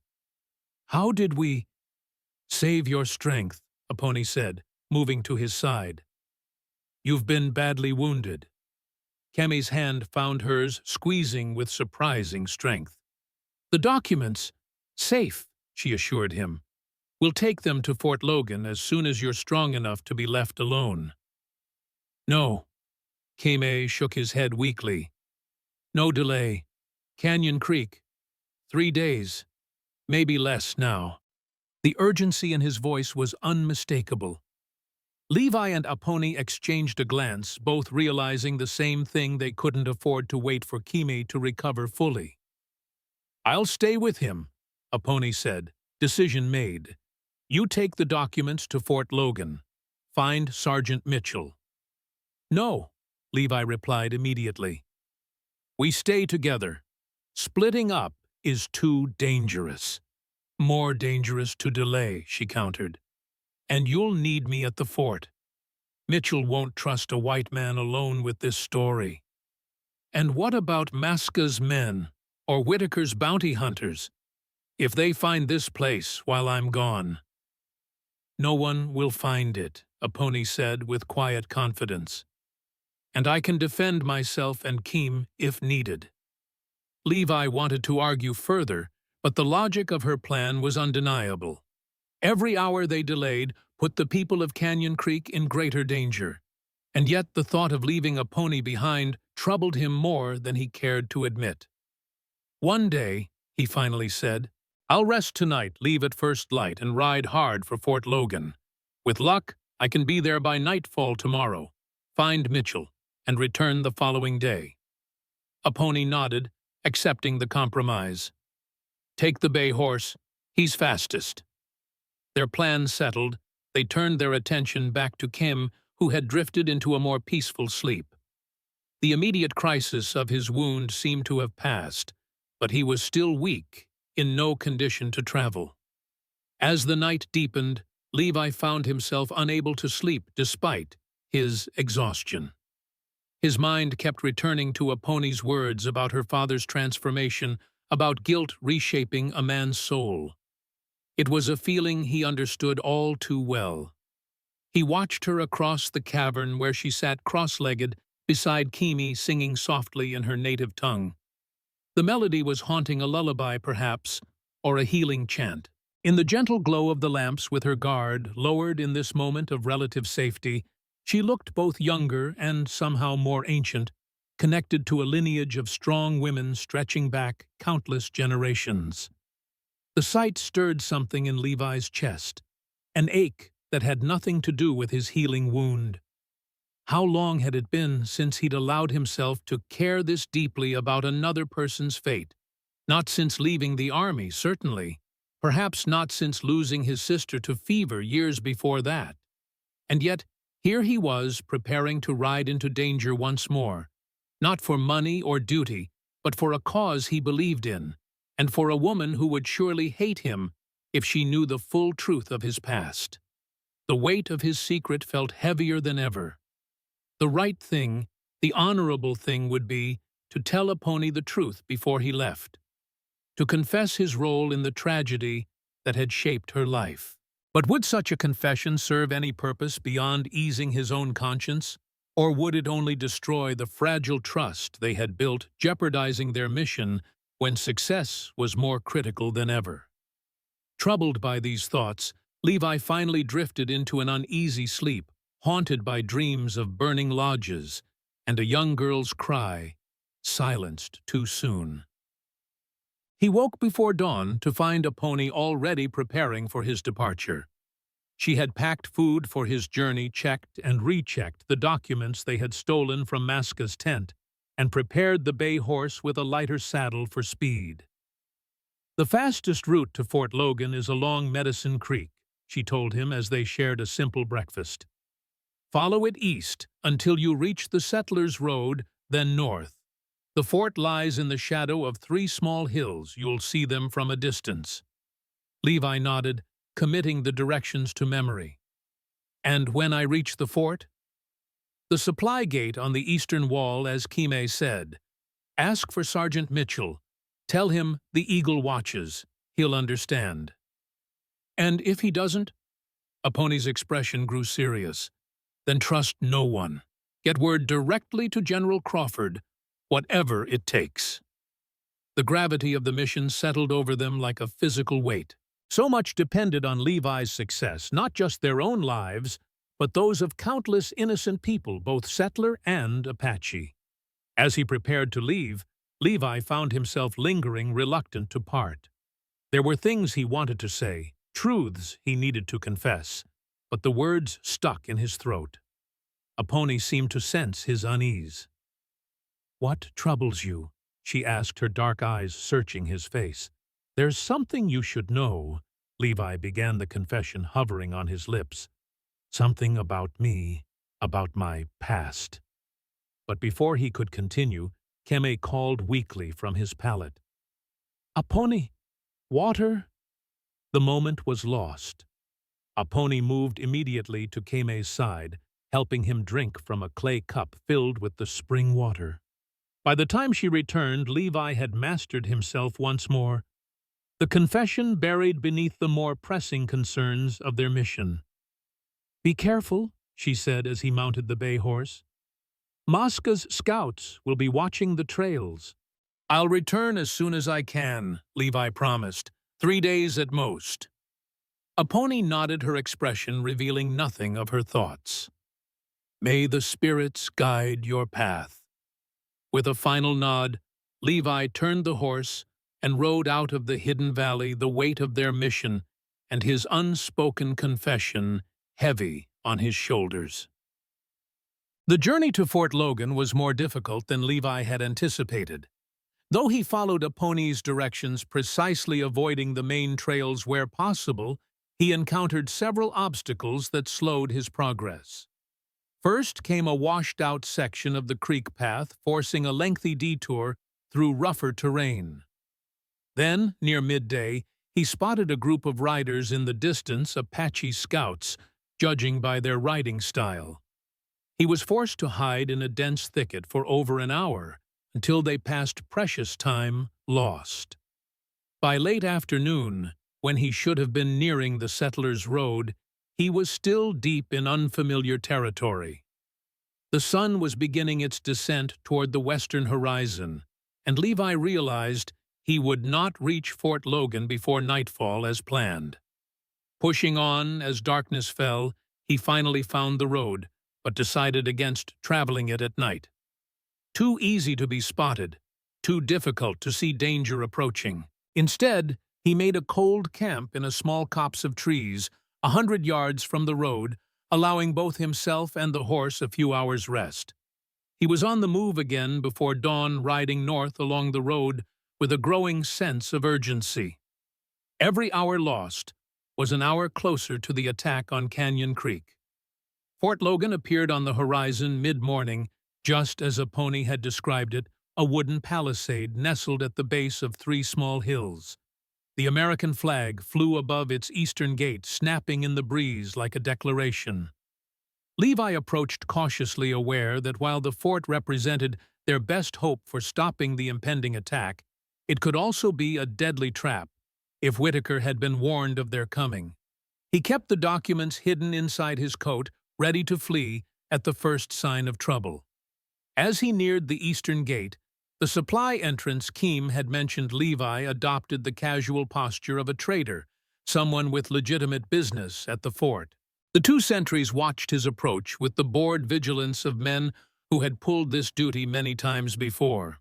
"State your business," the older of the 2 called as Levi drew rein before the gate. "Supplies for the quartermaster."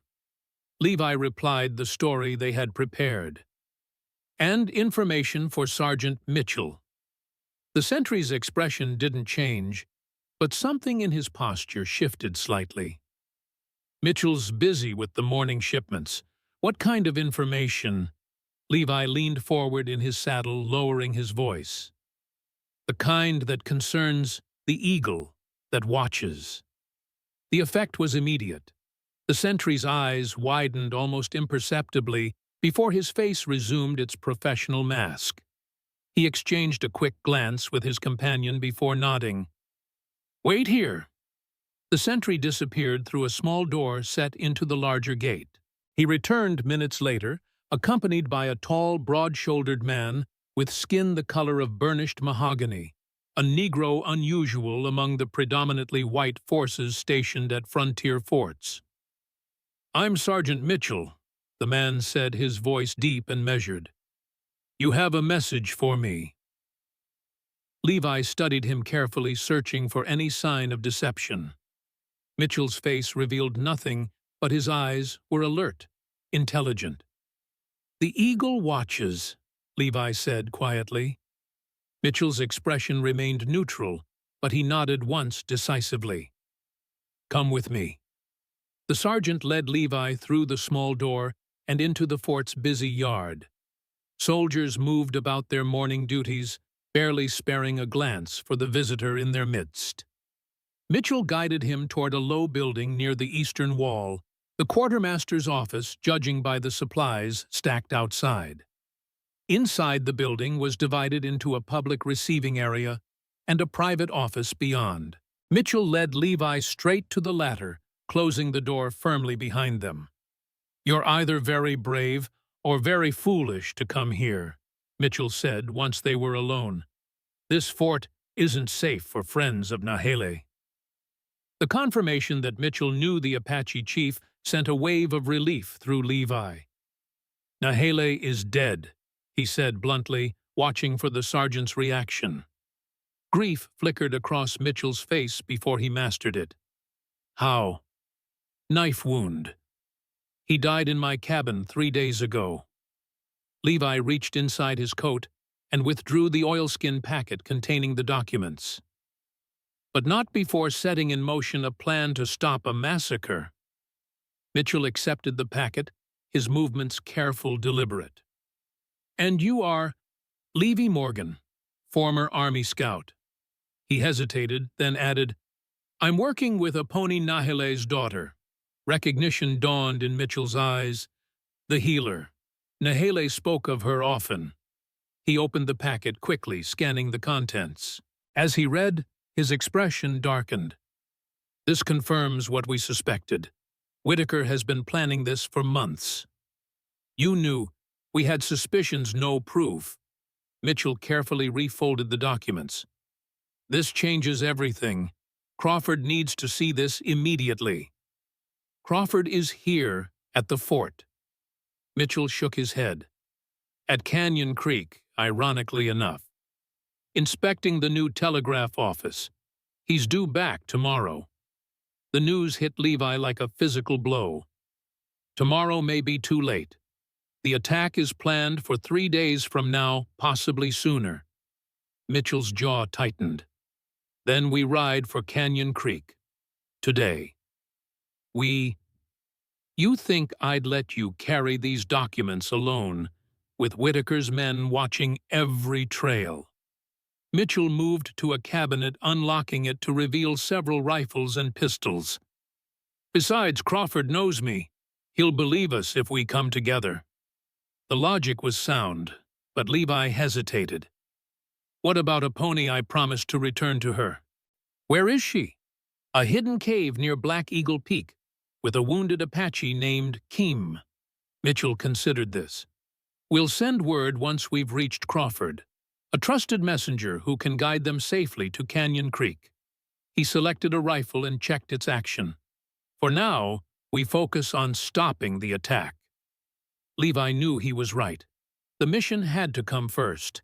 Still, the thought of breaking his promise to Aponi weighed heavily on him. "How soon can we leave?" he asked. "Within the hour," Mitchell replied. "But first, there's something you should know about Whitaker." "What's that?" "He returned to the fort last night, and he brought prisoners." Levi's blood ran cold. "What kind of prisoners?" Apache, a scouting party he claims caught near the settlement. Mitchell's expression was grim. But one of the guards told me they were peaceful, unarmed, including an old woman who was gathering herbs. The implication was clear: Whitaker was manufacturing evidence, creating incidents to justify his planned response after the Canyon Creek attack.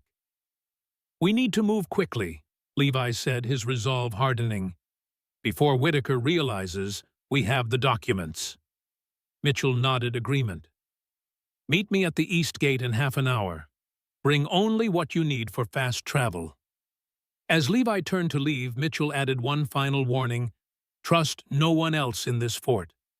Whitaker has many loyal men here, men who believe the only good Apache is a dead one." The caution was unnecessary.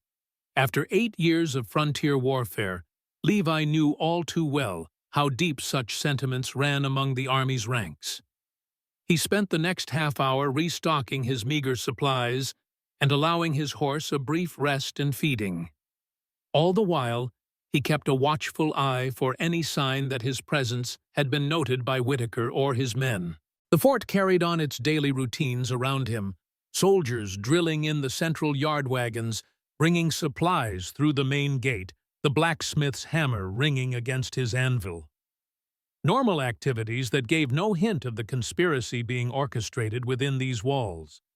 Yet Levi couldn't shake the feeling of being watched. Perhaps it was just the natural paranoia of a man carrying incriminating documents in the heart of his enemy's territory. Or perhaps Whitaker had indeed been warned of their efforts. When he returned to the East Gate at the appointed time, Mitchell was already waiting, mounted on a powerful black gelding. 2 additional horses stood ready, a sturdy bay for Levi to replace his tired mount and a pack horse laden with supplies. "Canyon Creek is a hard day's ride," Mitchell explained as Levi transferred his saddle to the fresh horse. "We'll need to push hard to reach it by nightfall." Levi mounted up, adjusting to the feel of the new horse beneath him. "Lead on, Sergeant." They rode out without ceremony, nodding to the gate guards as they passed. Levi half expected an alarm to be raised for Whitaker himself to appear and order their arrest. But nothing happened. The fort receded behind them as they set a brisk pace westward toward Canyon Creek and the man who might be able to prevent the coming bloodshed. Once they were well away from the fort, Mitchell led them off the main road onto a less-traveled trail that wound through rolling hills covered in prairie grass and scattered stands of cottonwood. "Faster this way," he explained, "and less chance of running into Whitaker's patrols." They rode in silence for a time, each man lost in his own thoughts. It was Mitchell who finally broke the quiet. "You said you were a scout," he observed. "Which regiment?" "7th Cavalry," Levi replied. "Under Custer initially, later Whitaker." Mitchell's expression revealed nothing, but his next question came more carefully. "You were at Massacre Valley, then?" It wasn't really a question. Levi's jaw tightened at the memory. "Yes." Nahele spoke of that day, said it changed everything for his people. "It changed everything for me, too," Levi admitted. "It's why I left the Army." Mitchell studied him with new interest. There were rumors about a scout who tried to stop it, who warned some of the Apache. Levi didn't confirm or deny it.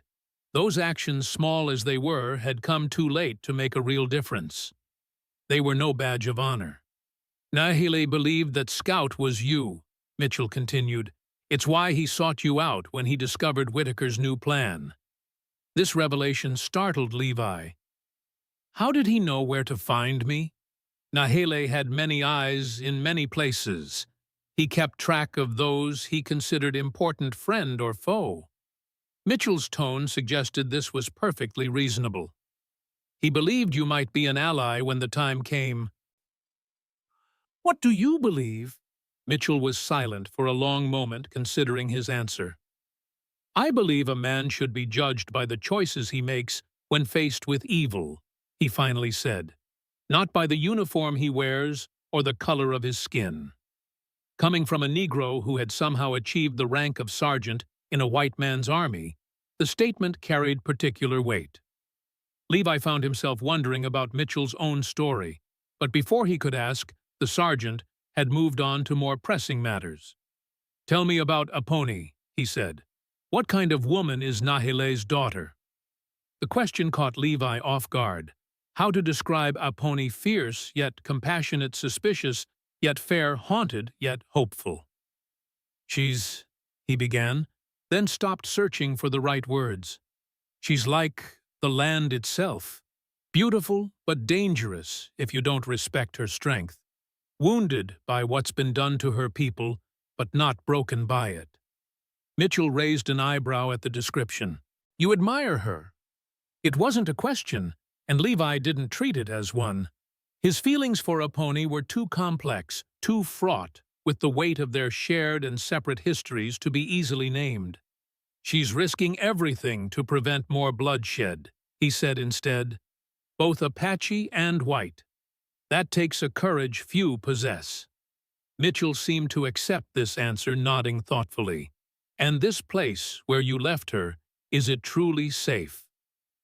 "As safe as anywhere can be in these times," Levi replied. "A hidden cave near Black Eagle Peak, sacred to her people. She says only her father knew of it." "And Kimi," Mitchell reminded him. "The wounded one." "Yes, Kimi was like a second father to her after her mother and sister died."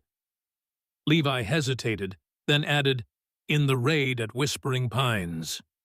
Mitchell's head snapped around, his expression sharp. "She lost family there, her mother and younger sister." A long silence followed this revelation. When Mitchell finally spoke, his voice was heavy with implication. "And does she know your connection to that day?" The question struck at the heart of Levi's unease. "No," he admitted. "Though I've tried to tell her twice now, the moment never seemed right." "There is no right moment to confess such a thing," Mitchell said quietly. "But the longer you wait, the harder the truth will fall." The wisdom of this observation was undeniable, yet it offered Levi little comfort. He had missed his chance to confess before leaving Aponi. Now all he could do was hope that his actions in the present might somehow balance the scales of the past. They pushed their horses hard throughout the day, stopping only briefly to rest the animals and eat a cold meal of jerky and hardtack. The landscape gradually changed around them, the rolling hills giving way to more rugged terrain as they approached the foothills of the mountain range that included Black Eagle Peak. By late afternoon, with the sun beginning its descent toward the western horizon, they crested a ridge and saw Canyon Creek spread out before them in the valley below. It was a small settlement, just a few dozen buildings clustered along the creek, that gave it its name. A church steeple rose from the center, and fields of crops surrounded the town on three sides. Peaceful, vulnerable. "Crawford's staying at the telegraph office," Mitchell said, pointing to a building near the far end of the main street. "We'll go directly there." They rode down into the valley as dusk gathered, the first lamps being lit in the windows of the settlement. A few townspeople paused in their evening activities to watch the riders pass, but most paid them little mind. Strangers were common enough in a growing frontier town. The telegraph office was a small but sturdy building with the stars and stripes hanging limply from a pole outside. A young soldier stood guard at the door, coming to attention as Mitchell and Levi approached. "Sergeant Mitchell," the guard greeted, recognizing the senior non-commissioned officer.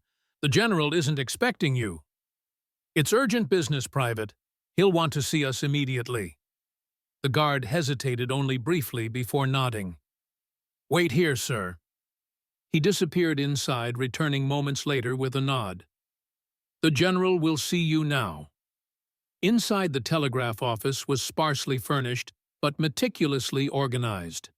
Maps covered one wall, telegrams were sorted into neat piles on a desk, and a pot of coffee simmered on a small stove in the corner. General Crawford rose from behind the desk as they entered. He was a tall man in his 60s with silver hair and a neatly trimmed beard. Despite the late hour, he was still in full uniform, every button polished, every crease sharp. His eyes, clear and piercing blue, took in the visitors with keen intelligence. "Sergeant Mitchell," he greeted, his voice carrying the cultured tones of an Eastern education. "This is unexpected. And who is your companion?" "Levi Morgan, sir," Mitchell replied, "former scout with the 7th. He brings urgent information concerning a planned attack on this settlement." Crawford's expression remained neutral, but his posture straightened slightly. "What kind of attack?" Levi stepped forward, drawing the oilskin packet from inside his coat. "An Apache raid, sir, but not what it will appear to be." He placed the documents on the desk, watching carefully as Crawford opened the packet and began examining its contents. The general's face revealed nothing as he methodically read through the papers, but his jaw tightened almost imperceptibly. "Where did you get these?" he finally asked, looking up at Levi with those penetrating blue eyes. "From the camp of an Apache war chief named Maska," Levi answered honestly. "Brother of Chief Nahele, who died trying to prevent this attack." "I know of Nahele," Crawford said, surprising both Levi and Mitchell. "A reasonable man for an Apache. We've negotiated before." He tapped the documents thoughtfully. "And you believe these to be authentic?" "Yes, sir," Levi confirmed. "I saw Maska and Whitaker's men planning together. These documents detail their arrangement. Whitaker provides protection for Maska's band in exchange for staging an attack on Canyon Creek that will justify breaking the Fort Laramie Treaty. And the ultimate goal, gold, sir," Mitchell interjected, "under Black Eagle Peak. The new treaty protects those lands as Apache territory. If the treaty is broken, the mountain and its riches are open to claim." Crawford finished understanding immediately. He was silent for a long moment, his mind clearly working through the implications. "This is a serious accusation against a fellow officer." "Yes, sir," Mitchell acknowledged, "but one supported by evidence and by the testimony of 2 witnesses." "Tu, Aponi, daughter of Nahele," Levi explained. "She helped me obtain these documents. She remains in hiding with a wounded companion." Crawford's eyebrow rose slightly. "An Apache woman working with a white scout, unusual alliance." "These are unusual times, sir," Levi replied. The general nodded thoughtfully, returning his attention to the documents. He studied them for several more minutes, his expression growing grimmer with each page he turned. "If these are authentic," he finally said, "they represent not just a violation of military law, but treason against the United States government. A deliberate attempt to subvert a treaty signed in good faith." "They're authentic, sir," Levi assured him. "And the attack is planned for 2 days from now, possibly sooner given our interference." Crawford straightened, decision made. "Sergeant Mitchell, you'll remain here with Mr. Morgan. I need to send several telegrams immediately to Fort Logan and to territorial headquarters." "Sir," Mitchell cautioned, "if Whitaker has allies at the fort—" "I'm well aware of the political realities," Sergeant Crawford interrupted, his tone sharp but not unkind. "My telegrams will be coded and addressed only to those I trust implicitly." He moved to the telegraph key, already composing messages in his head. "We'll need to evacuate the settlement as a precaution, quietly to avoid panic, and set up defensive positions in case Maska decides to proceed despite our knowledge." "And Whitaker, sir?" Mitchell asked. Crawford's expression hardened. "I'll deal with the colonel personally. But first we must ensure the safety of these people." He glanced at Levi. "Mr. Morgan, your knowledge of Apache tactics could prove invaluable in the coming days. I would consider it a service to your country if you would assist us." It wasn't an order. Crawford had no authority over a civilian, but the request carried the weight of moral obligation. Levi nodded his agreement. "I'll help however I can, General, but I made a promise to return to Apache with news of our success or failure." "Of course," Crawford acknowledged. "Once the settlement is secure, we'll send a party to escort her and her companion safely here." He paused, considering. This Apache, would she be willing to speak with me? Her testimony would strengthen our case against Whitaker. "I believe she would," Levi said, though he wasn't entirely certain. Apache's distrust of the army ran deep for good reason, but her commitment to preventing bloodshed might override that distrust. "Good," Crawford said, turning to the telegraph operator who had been quietly observing their conversation from a corner of the room. "Jenkins, I need to send several urgent messages, coded Level 1 security." As the operator prepared his equipment, Crawford addressed Levi and Mitchell once more. "Gentlemen, get some rest. Tomorrow will be a busy day. We have a settlement to save and a conspiracy to unravel." The dismissal was clear. Mitchell saluted crisply, and Levi nodded his respect. As they turned to leave, Crawford added one final thought. "Mr. Morgan, Sergeant Mitchell, what you've done today embodies the true spirit of this nation. Different men from different worlds working together for justice. Remember that in the difficult days ahead." Outside, the night had fully descended, stars emerging in a clear sky above the sleeping settlement. Canyon Creek's main street was mostly deserted now, with only a few patrons visible through the windows of the town's single saloon. "There's a boarding house down the street," Mitchell said as they retrieved their horses. "We can get rooms there for the night." Levi nodded, his mind already racing ahead to the next day's challenges. They had succeeded in bringing the evidence to Crawford, but the danger was far from over. Whitaker was still at large, Maska's warriors were still preparing for attack, and Apache was still waiting for his return, a return that would now be delayed.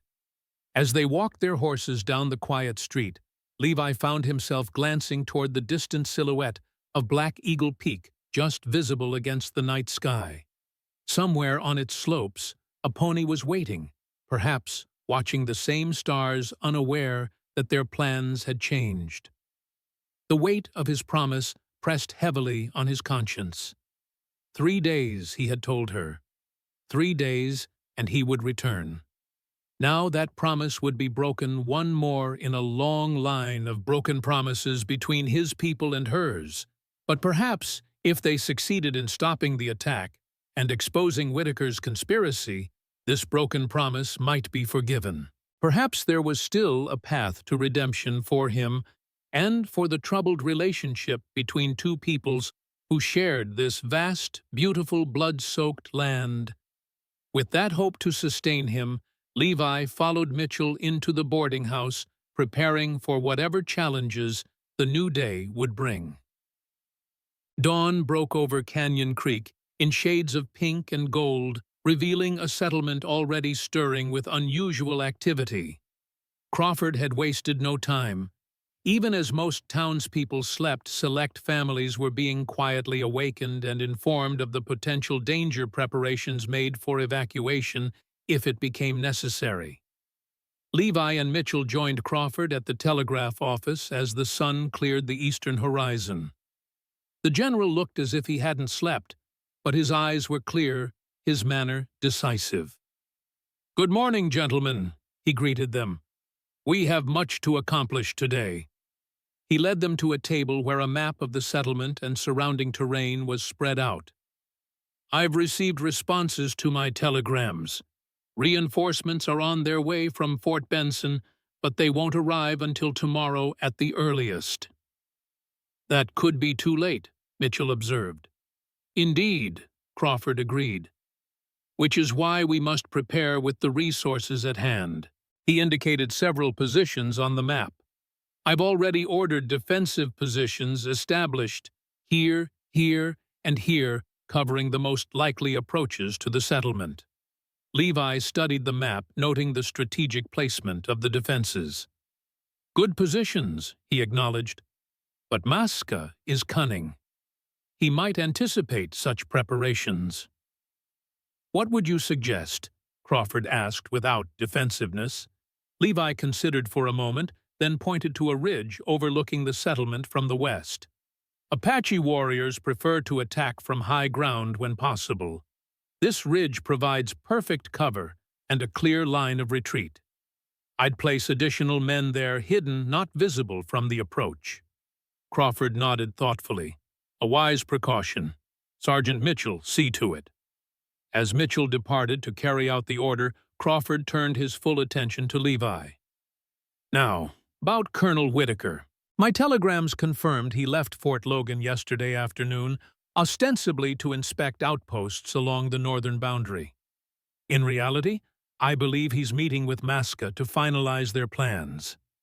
If Whitaker learns we've exposed the plot, he might accelerate the timetable, Crawford finished, or abandon it entirely and flee the territory. Neither outcome is acceptable. What do you propose? I've ordered a detachment to intercept Whitaker before he can reach Maska. But we must also consider the Apache leader himself. Crawford's expression was grave. If Maska proceeds with the attack despite Whitaker's absence, many lives could still be lost. Levi understood the implication. You want me to find Maska, talk to him. Or his niece, Crawford suggested. This Aponi. If she's as respected among her people as Nahele was, her voice might carry weight even with her uncle. The idea had merit, Levi had to admit. Aponi might indeed be able to influence some of Maska's warriors, if not the war chief himself. But it would mean putting her directly in harm's way. It's worth attempting, Levi finally said, but I won't ask Aponi to risk her life without her consent. Of course, Crawford agreed. Which brings us to the matter of your return to Black Eagle Peak. I've selected 3 men to accompany you, all experienced scouts who can be trusted. The offer of additional manpower was welcome, but Levi hesitated. Aponi is cautious around soldiers, especially after what happened to her family. Crawford's gaze sharpened. What happened to her family? Levi realized he had said too much, but there was no retreating now. Her mother and sister died in a raid 8 years ago, at a place called Whispering Pines. Recognition dawned in Crawford's eyes. Massacre Valley, he said quietly. Yes, sir. Crawford was silent for a long moment, his expression troubled. I've read the reports of that incident. Never believed the official version. He fixed Levi with a penetrating stare. You were there. It wasn't a question. Yes, sir, Levi admitted. As a scout, I tried to stop it when I realized the truth, but by then it was too late, Crawford finished. A familiar story on these frontiers, he sighed heavily. Does Aponi know of your involvement? No, sir. She will eventually, Crawford warned. Secrets like that don't stay buried. I know. Levi acknowledged the admission, painful but necessary. I've tried to tell her twice now. The moment never seemed right. Crawford's expression softened slightly.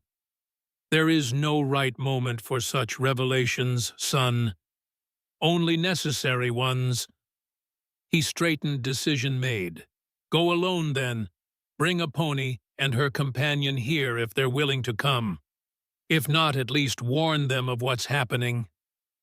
And the attack. We'll be ready, Crawford assured him. One way or another, Whitaker's conspiracy ends here. As Levi prepared to depart, gathering supplies for the journey back to Black Eagle Peak, he found himself torn between hope and dread. Hope that they might yet prevent the bloodshed planned for Canyon Creek. Dread at the inevitable moment when Aponi would learn the full truth of his past. Mitchell found him at the stables, checking the saddle on his fresh mount. "Crawford told me you're riding out alone," the sergeant said, leaning against the stable door. "Easier that way," Levi replied. "Less chance of frightening a pony or her wounded friend." Mitchell nodded, understanding. "Just be careful. Whitaker's men are still out there, and they'll be looking for you." He handed Levi a folded paper. "From Crawford, a written explanation of everything we're doing here, in case you need to convince a pony or others of our intentions." Levi tucked the paper inside his coat, next to his heart. "Thank you." "God go with you," Mitchell said, simply offering his hand. Levi shook it firmly, feeling a connection with this unusual sergeant that transcended their brief acquaintance. They were both men who had found themselves standing between worlds, trying to build bridges where others would burn them. With a final nod, Levi mounted and rode out of Canyon Creek, turning his horse toward the distant silhouette of Black Eagle Peak. The journey ahead was fraught with danger, both physical and emotional, but he rode toward it willingly, driven by duty, honor, and feelings for a pony that he dared not name even to himself. The sun climbed higher in the sky as he left the settlement behind, casting his shadow long on the trail before him. Whatever awaited at the sacred cave, welcome or rejection, forgiveness or condemnation, he would face it with the same courage a pony had shown in trusting him with her people's future. It was the least he could do to honor that trust, even knowing it might soon be broken forever. Black Eagle Peak loomed larger with each passing hour as Levi rode toward the sacred mountain. The journey back felt different, more urgent, yet somehow heavier.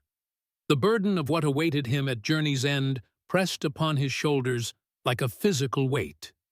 He pushed his horse as hard as he dared, stopping only when necessary to rest the animal.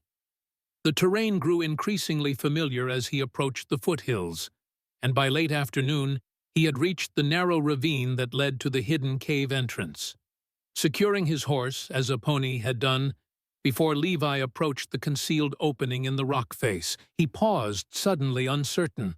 What if a pony had already left, assuming the worst, when he didn't return as scheduled? What if Keme's condition had deteriorated, forcing them to seek help elsewhere? Steeling himself, he squeezed through the narrow entrance and made his way up the winding passage. The familiar glow of firelight greeted him as he reached the main cavern, and with it came a flood of relief. A pony sat cross-legged beside the central pool, grinding herbs with a stone mortar. She looked up at his approach, her expression shifting from wariness to recognition, to something Levi couldn't quite name. Relief, perhaps, or simply acknowledgement of his return. "You're late," she said simply, setting aside her work.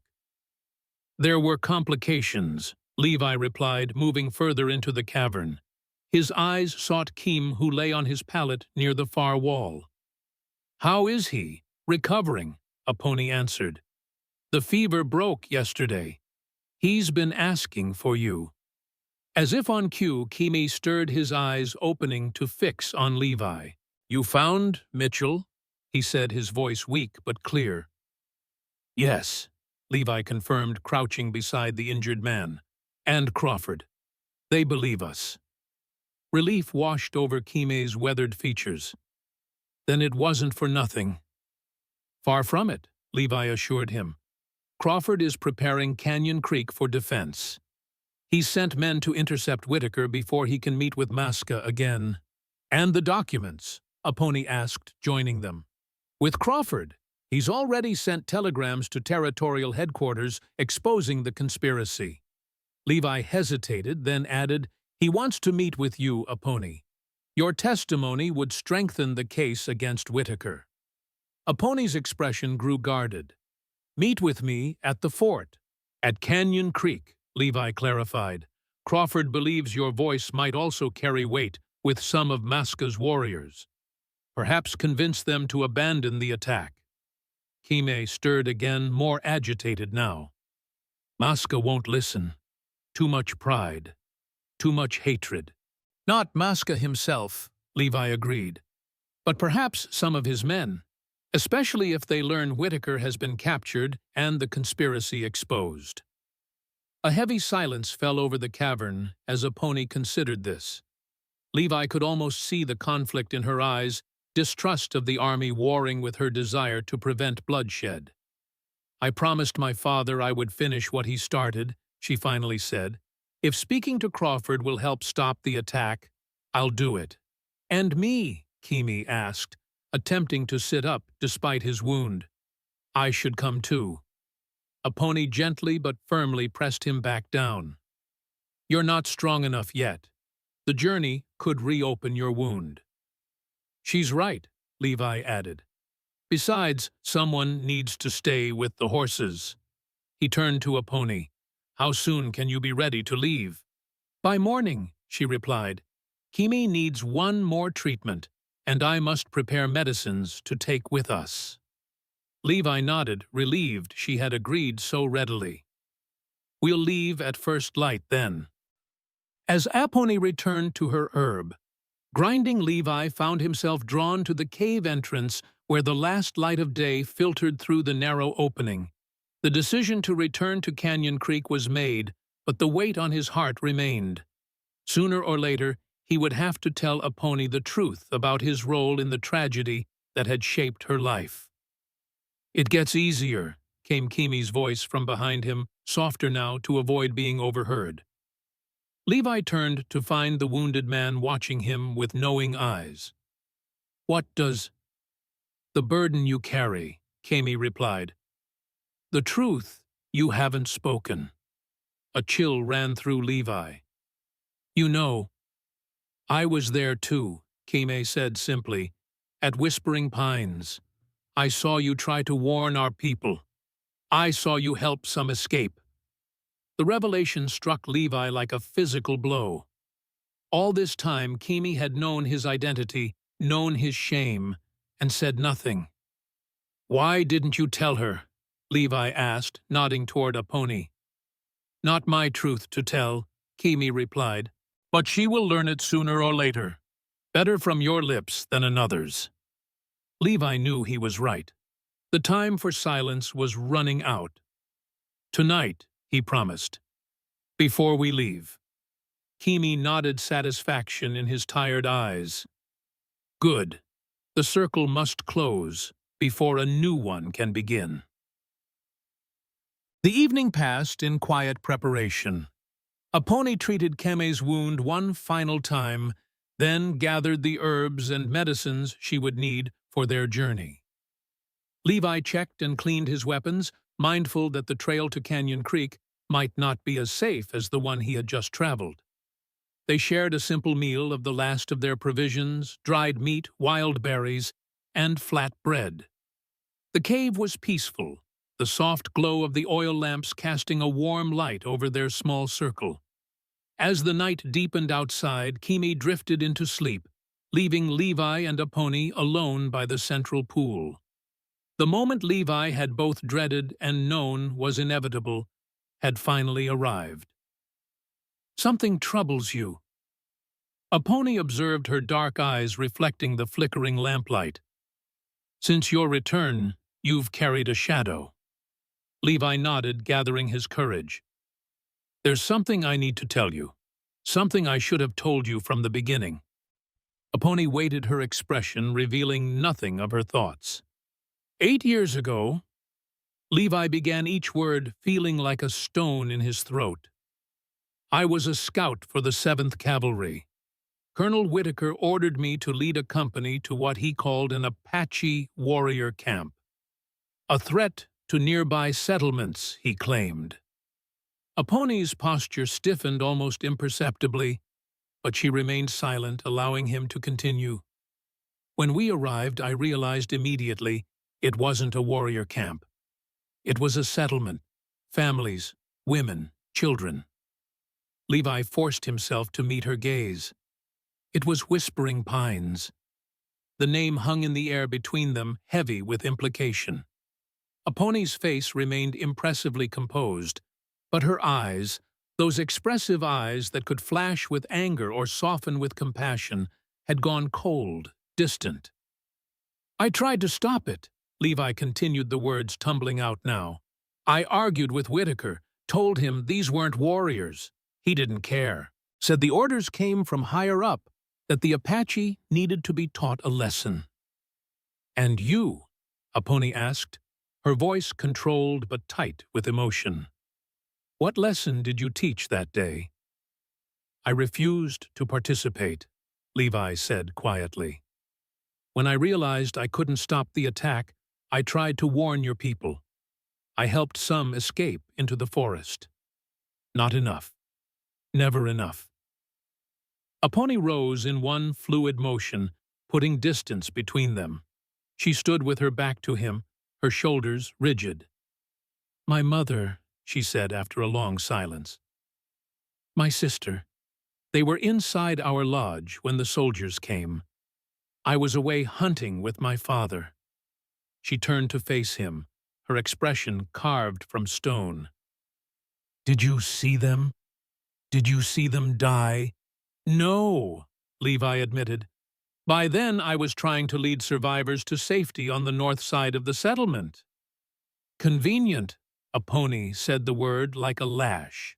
You led the soldiers to our home, then claimed clean hands, because you weren't the one who pulled the trigger. The accusation stung all the more for its partial truth. I'm not claiming clean hands, Levi replied. I know what I did and what I failed to do. I've lived with it every day since.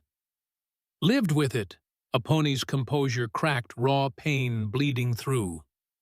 While my mother and sister lie in the earth, while my father spent 8 years trying to build peace because of what happened that day. Her voice rose, filling the cavern. You've lived with it. What comfort is that to the dead? None, Levi acknowledged. No comfort at all. I don't ask for forgiveness, Aponi. I only thought you deserved the truth before we continue this journey together. Truth. She stepped closer, anger radiating from her like heat from a flame. You've had days to share this truth. Why now? Because Kimi knows. Because you fear I'll learn it from someone else. Levi couldn't deny it. Yes, he admitted. And because I couldn't bear to carry the lie any longer. Not with you. Something in his tone, perhaps the raw honesty, seemed to reach her. Aponi's anger didn't diminish, but it focused, became more controlled. You will take me to Canyon Creek as promised, she said, each word precise. We will stop this attack, prevent more deaths, for my father's sake, for the innocent who would suffer. Her eyes met his, hard as flint. But after that, our paths separate. Whatever debt you feel you owe it will be paid. Whatever guilt you carry, you will carry it alone. The finality in her voice left no room for argument, no space for hope. Levi nodded once, accepting her terms. What else could he do? She had every right to her anger, her rejection. He had led the soldiers to her family's door, however unwittingly. That was a fact that could never be changed. Get some rest, Aponi said, turning away. We leave at first light. She moved to her sleeping pallet on the far side of the cavern, her back to him, a clear physical manifestation of the emotional distance she had just established between them. Levi settled onto his own bedroll near the entrance, though he knew sleep would be elusive. The truth was finally spoken, the burden of secrecy lifted, but in its place was a different weight, the certainty of loss. Whatever fragile connection had been growing between them was severed now, cut by the blade of his confession. Across the cavern, Kami watched through half-lidded eyes, his expression unreadable in the dim light. The old Apache had urged Levi toward this moment, knowing perhaps better than either of them how necessary it was. The circle must close before a new one can begin, he had said. But what new circle could possibly emerge from such brokenness? What future could be built on a foundation of such bitter truth? With these questions turning in his mind, Levi finally drifted into an uneasy sleep, haunted by dreams of burning lodges and a woman who walked away without looking back. Morning came too soon. Gray light filtering through the cave entrance to announce the dawn. Apache was already awake, packing her medicines and supplies with efficient movements. She acknowledged Levi with a brief nod, her expression revealing nothing of her thoughts or feelings. Kimi, too, was awake, sitting up against the cavern wall with more strength than he had shown the previous day. Apache checked his wound one final time, satisfied with the healing progress. "You have enough medicine?" Kimi asked, as she tied her pack closed. "Enough," Apache confirmed. "And I know where to find more if needed." Kimi caught her hand, his expression serious. "Remember your father's words, 'Vengeance is a fire that consumes the one who carries it.'" Apache's jaw tightened, but she nodded, accepting the gentle rebuke. "I remember." Turning to Levi, Kimi extended his hand. "Safe journey. May your path be clear and your heart true." Levi clasped the offered hand, recognizing the blessing for what it was. "We'll send someone for you as soon as it's safe," he promised.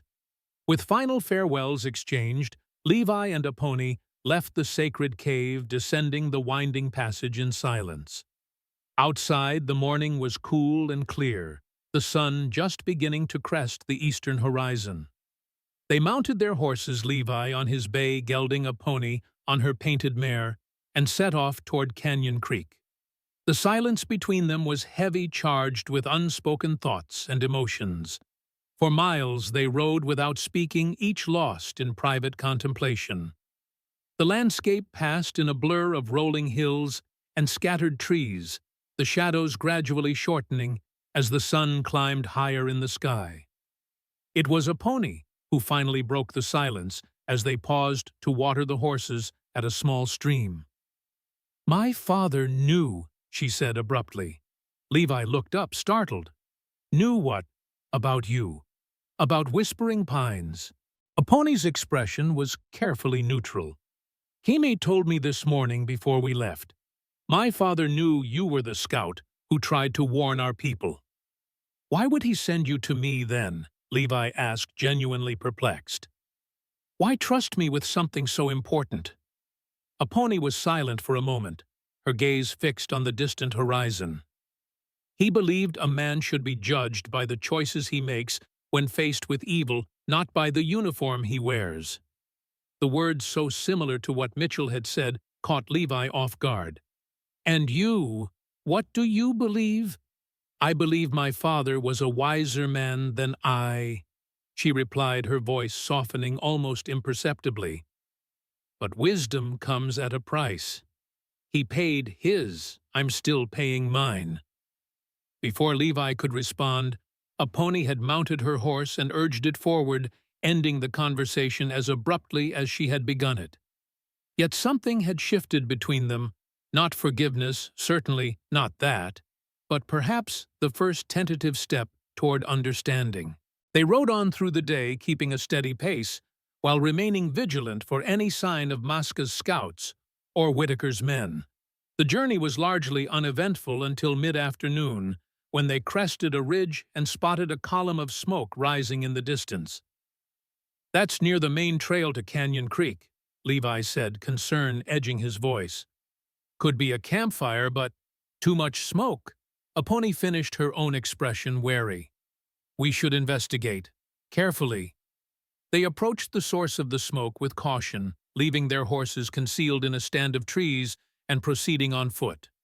As they drew closer, the acrid scent of burning wood and something else, something Levi recognized all too well from his years of frontier warfare, reached them. "Blood," he murmured, drawing his rifle. "Stay behind me." Apache ignored the directive, moving parallel to him with her bow ready. They crested a small rise, and the source of the smoke came into view, a settler's wagon burning fiercely. Two bodies lay nearby, a man and woman, their forms still and silent in death. "Ambush," Levi said grimly, scanning the surrounding area for any movement. "Recent. The fire's still strong." Aponi moved toward the bodies, her steps cautious but determined. She knelt beside them, examining the wounds with a healer's detachment. "Apache arrows," she confirmed, her voice tight. "But something's wrong. The pattern—" She looked up at Levi, her expression troubled. "This was made to look like an Apache attack. The arrows are placed too carefully, too deliberately." Levi joined her, seeing immediately what she meant. The arrows protruded from the bodies at angles that suggested they had been placed after death, not fired during an attack. "A message," he said, anger building in his chest. "Or a warning." "Whitaker." Aponi agreed, rising to her feet. "Creating evidence to support his story." Levi's mind raced. If Whitaker was staging attacks like this, it meant he was moving forward with his plan, despite Crawford's preparations. The attack on Canyon Creek might come sooner than expected. "We need to get to Canyon Creek," he said urgently, "before Whitaker or Masca strike again." "Wait," Aponi said, her attention caught by something on the ground near the woman's body.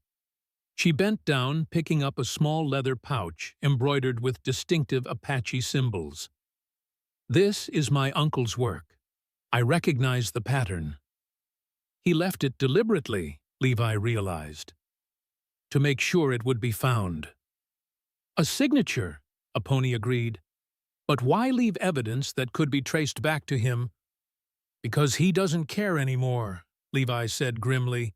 "This isn't just about gold or land now. It's about vengeance. Against your father, against the peace he worked for." Aponi's expression hardened. "Then we have even less time than we thought." They returned to their horses and set off at a faster pace, pushing the animals harder now that the urgency of their mission was clearer. The sun began its descent toward the western horizon, casting long shadows across the land as they rode. Canyon Creek appeared before them, just as dusk was gathering, the settlement's lamps being lit against the coming darkness. From their vantage point on a ridge overlooking the valley, they could see unusual activity within the town, men moving purposefully, positions being established on the outskirts. "Crawford's preparations," Levi observed. "He's not wasting time." They rode down into the valley, approaching the eastern edge of the settlement, where a sentry post had been established. The young soldier stationed there raised his rifle as they approached, then lowered it as he recognized Levi. "Mr. Morgan," he called, "the general's been expecting you." "Any trouble while I was gone?" Levi asked as they dismounted. "No attacks, if that's what you mean," the soldier replied. "But we found 2 more bodies on the North Trail this morning. Settlers killed with Apache arrows." He glanced at Aponi, suspicion evident in his expression. "Staged killings," Levi said firmly. "We found another to the east. Where's General Crawford?" "Telegraph office, sir, with Sergeant Mitchell." They left their horses with the sentry and proceeded into the settlement on foot. Aponi drew curious and hostile stares in equal measure as they moved down the main street. She held her head high, ignoring the looks, though Levi noticed her hand remained close to the knife at her belt. The telegraph office was a hive of activity, with messengers coming and going. Inside, Crawford stood before a map pinned to the wall, discussing strategy with Mitchell and several other men. He looked up as they entered, his expression betraying momentary surprise at Aponi's presence before settling into professional composure. "Mr. Morgan," he greeted, "and you must be Aponi, daughter of Nahele. Welcome to Canyon Creek." Aponi inclined her head slightly, her posture reserved but respectful. "General Crawford, my father spoke of you as a man of honor." "Your father was a man of vision," Crawford replied. "His death is a loss to both our peoples." He gestured to the map on the wall. "As you can see, we've been preparing for the attack, but there have been Complications. Whitaker, Levi guessed. Mitchell nodded grimly. We missed him. The detachment sent to intercept him found only abandoned campfires.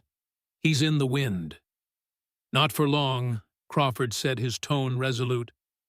We've received word he was spotted heading toward Black Eagle Peak, presumably to meet with Masca. Apache and Levi exchanged a concerned glance. We found another staged attack on our way here, Levi reported. 2 settlers killed made to look like an Apache raid, but Apache found something interesting. He nodded to her. Apache produced the small leather pouch she had discovered. This belongs to my uncle. It was left deliberately as a signature. Crawford examined the pouch with interest. You believe Masca wants us to know he's responsible? I believe he no longer cares about hiding his involvement, Apache replied. This has become personal for him. A vendetta against my father's legacy of peace. And against us for exposing his plan, Levi added. Crawford considered this his expression grave. Then the attack may come sooner than we anticipated, perhaps even tonight. The new moon, Apache observed, glancing out the window at the darkening sky. Apache warriors consider it a favorable time for raids. The darkness hides their approach. Then we'll be ready, Crawford said decisively. He turned to Mitchell. Double the sentries on all approaches. No fires in the outer positions, they'll only provide targets. As Mitchell moved to carry out the orders, Crawford addressed Apache directly. Your knowledge of Apache tactics could prove invaluable, Miss Apache. Would you be willing to advise us? The request clearly caught her by surprise. A white army officer asking an Apache woman for military advice was unprecedented in her experience. After a moment's consideration, she nodded. My father would have wanted me to help prevent bloodshed, she said. On both sides. Thank you, Crawford said simply. He indicated the map. Now, if you were Masca, how would you approach the settlement? For the next hour, Apache provided detailed insights into Apache warfare, the preferred routes of attack, the tactics that might be employed, the signals to watch for. Crawford listened attentively, adjusting his defensive strategy based on her recommendations. As night fell completely, the settlement grew quiet. Families had been moved to the central church and school building for safety, with armed men positioned strategically throughout the town. Crawford had established his command post in the telegraph office, where he could receive reports from the various defensive positions. Now we wait, he said, pouring cups of coffee for Levi and Apache. The hardest part of any battle. Mitchell entered, his expression troubled. Sir, there's a situation at the north perimeter. A rider approached under a white flag, claiming to have a message from Colonel Whitaker. Crawford's eyebrows rose. For whom? For her, Mitchell said, nodding toward Apache. He asked for Nahile's daughter, by name. All eyes turned to Apache, whose face revealed nothing of her thoughts. What kind of message? She asked. He wouldn't say. Insisted it was for your ears only. Crawford and Levi exchanged a concerned glance. It could be a trap, Levi warned. Almost certainly is, Crawford agreed. But it might also provide information we need. I'll hear the message, Apache decided. But not alone. Crawford nodded approval. Sergeant Mitchell will accompany you. Mr. Morgan as well, if you wish. Yes, she said, her eyes meeting Levi's briefly. Despite everything that had passed between them, there was still a measure of trust there, or at least a recognition that they were bound together in this dangerous moment. The messenger had been brought to a small building near the north edge of town, a storeroom for dry goods now repurposed as a temporary guard post. 2 soldiers stood watch outside, coming to attention as Crawford approached with Apache, Levi, and Mitchell. Has he said anything else? Crawford asked the senior guard. No, sir. Just keeps asking for the Apache woman. Crawford turned to Apache. "We'll be right outside if you need us." Apache nodded, then entered the storeroom with Levi and Mitchell following close behind. The messenger sat on the wooden crate in the center of the room, a young Apache warrior no more than 20 years old, wearing a mixture of traditional clothing and items clearly taken from white settlers. His hands were bound before him, though he bore no other signs of mistreatment. He looked up as they entered, his expression shifting from wariness to recognition when he saw Apache. "Daughter of Nahile," he said in the Apache tongue, "I bring words from Maska, your uncle." "Speak so all can understand," Apache replied in English, her tone leaving no room for argument. The young warrior hesitated, then nodded. "Maska says to tell you that the white colonel has betrayed him, that your interference has cost him his alliance." His eyes darted to Levi and Mitchell before returning to Apache. "He says blood must answer blood, but he would spare you if you return to your people before dawn." "And the attack?" Mitchell asked sharply. "Will it still come?" The messenger's expression grew defiant. "Maska says the White Eyes will pay for their treachery. Canyon Creek will burn before the new sun rises." "How many warriors?" Levi pressed. "And from which direction will they come?" "I have said all I was sent to say," the young man replied, his jaw set stubbornly. Apache moved closer, her presence commanding despite her small stature. "What is your name?" she asked, her tone gentler now. The warrior seemed surprised by the question. "Talon," he answered after a moment's hesitation. "Son of Woya?" Apache asked. Talon's eyes widened slightly. "You knew my father. He was a friend to Nahile, a man of honor." Apache's voice carried a note of sorrow. "He would not want his son to be part of an attack that will bring destruction to our people." "The White Eyes are the destroyers," Talon countered, though with less conviction. "They break treaties, take our land." "Some do," Apache agreed, "as some Apache break peace pipes and raid settlements." She knelt before him, their eyes as level. "But this attack serves neither justice nor our people. It serves only Maska's pride and the greed of a corrupt white officer." Talon's gaze flickered with uncertainty. "Maska says Maska is blinded by hatred," Apache interrupted gently, "as I was until recently." She glanced briefly at Levi before continuing. "My father died trying to prevent this war. He believed there was a better path, one where Apache and white could find common ground." For a long moment, Talon was silent, clearly conflicted. Then, decision made, he leaned forward. 30 warriors, he said quietly. "They will come from the west along the ridge when the moon is highest." "Thank you," Apache said simply. "Maska will know I betrayed him," Talon said, fear edging his voice. "You will be protected," Mitchell assured him. "You have my word."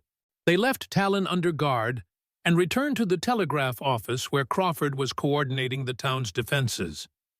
The general listened intently as they reported what they had learned. "The western ridge," he mused, studying the map. "Just as you predicted, Mr. Morgan." "We should reinforce the positions there," Levi suggested. "Agreed. But cautiously, we don't want to reveal that we know their approach." Crawford turned to Mitchell. "Sergeant, select 10 of your best men. Position them in the abandoned mine entrance on the western slope. They'll be invisible from the ridge, but will have a clear field of fire if needed." As Mitchell departed to carry out the orders, Crawford addressed Apache. "You've done a great service tonight," he said with genuine respect. "Convincing that young man to provide information may have saved many lives." "He is not the only one who questions Maska's path," Apache replied. "Many Apache remember my father's wisdom, even if they fear my uncle's anger." Then perhaps there is hope for a lasting peace once this crisis has passed. Crawford's expression was thoughtful. Your father believed it was possible. So do I.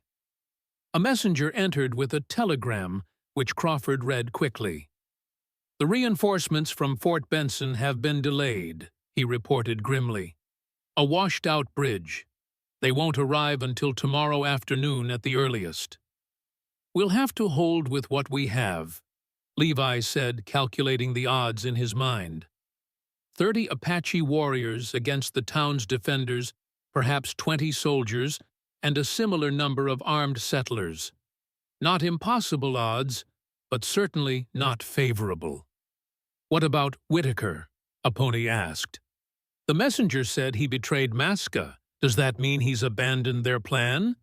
More likely he's pursuing his own version of it, Crawford replied. Perhaps watching from a safe distance, ready to claim credit for rescuing the settlement once the damage is done. Or supplying Masca with weapons despite the broken alliance, Levi suggested. He's invested too much in this plan to walk away now. Crawford nodded agreement. Which is why we must be prepared for anything tonight, including the possibility that Whitaker himself may be involved in the attack. As the night deepened, the tension in Canyon Creek grew palpable. Crawford had positioned his men, according to Apache's suggestions, with special attention to the western ridge where Masca's warriors were expected to approach. The town itself was eerily quiet, most civilians having taken shelter in the fortified church at the center of the settlement. Levi found himself stationed with a small group of soldiers in a partially constructed building on the western edge of town, its unfinished walls providing both cover and clear lines of sight toward the ridge. Apache had insisted on joining him, her bow ready and a determined set to her jaw. You should be with Crawford, Levi said as they settled into position. Safer there. My place is here, she replied simply, where I can see my uncle's warriors. Perhaps prevent some deaths. The night wore on, each hour stretching into what felt like eternity. The moon rose higher, its slender crescent providing just enough light to cast ghostly shadows across the landscape.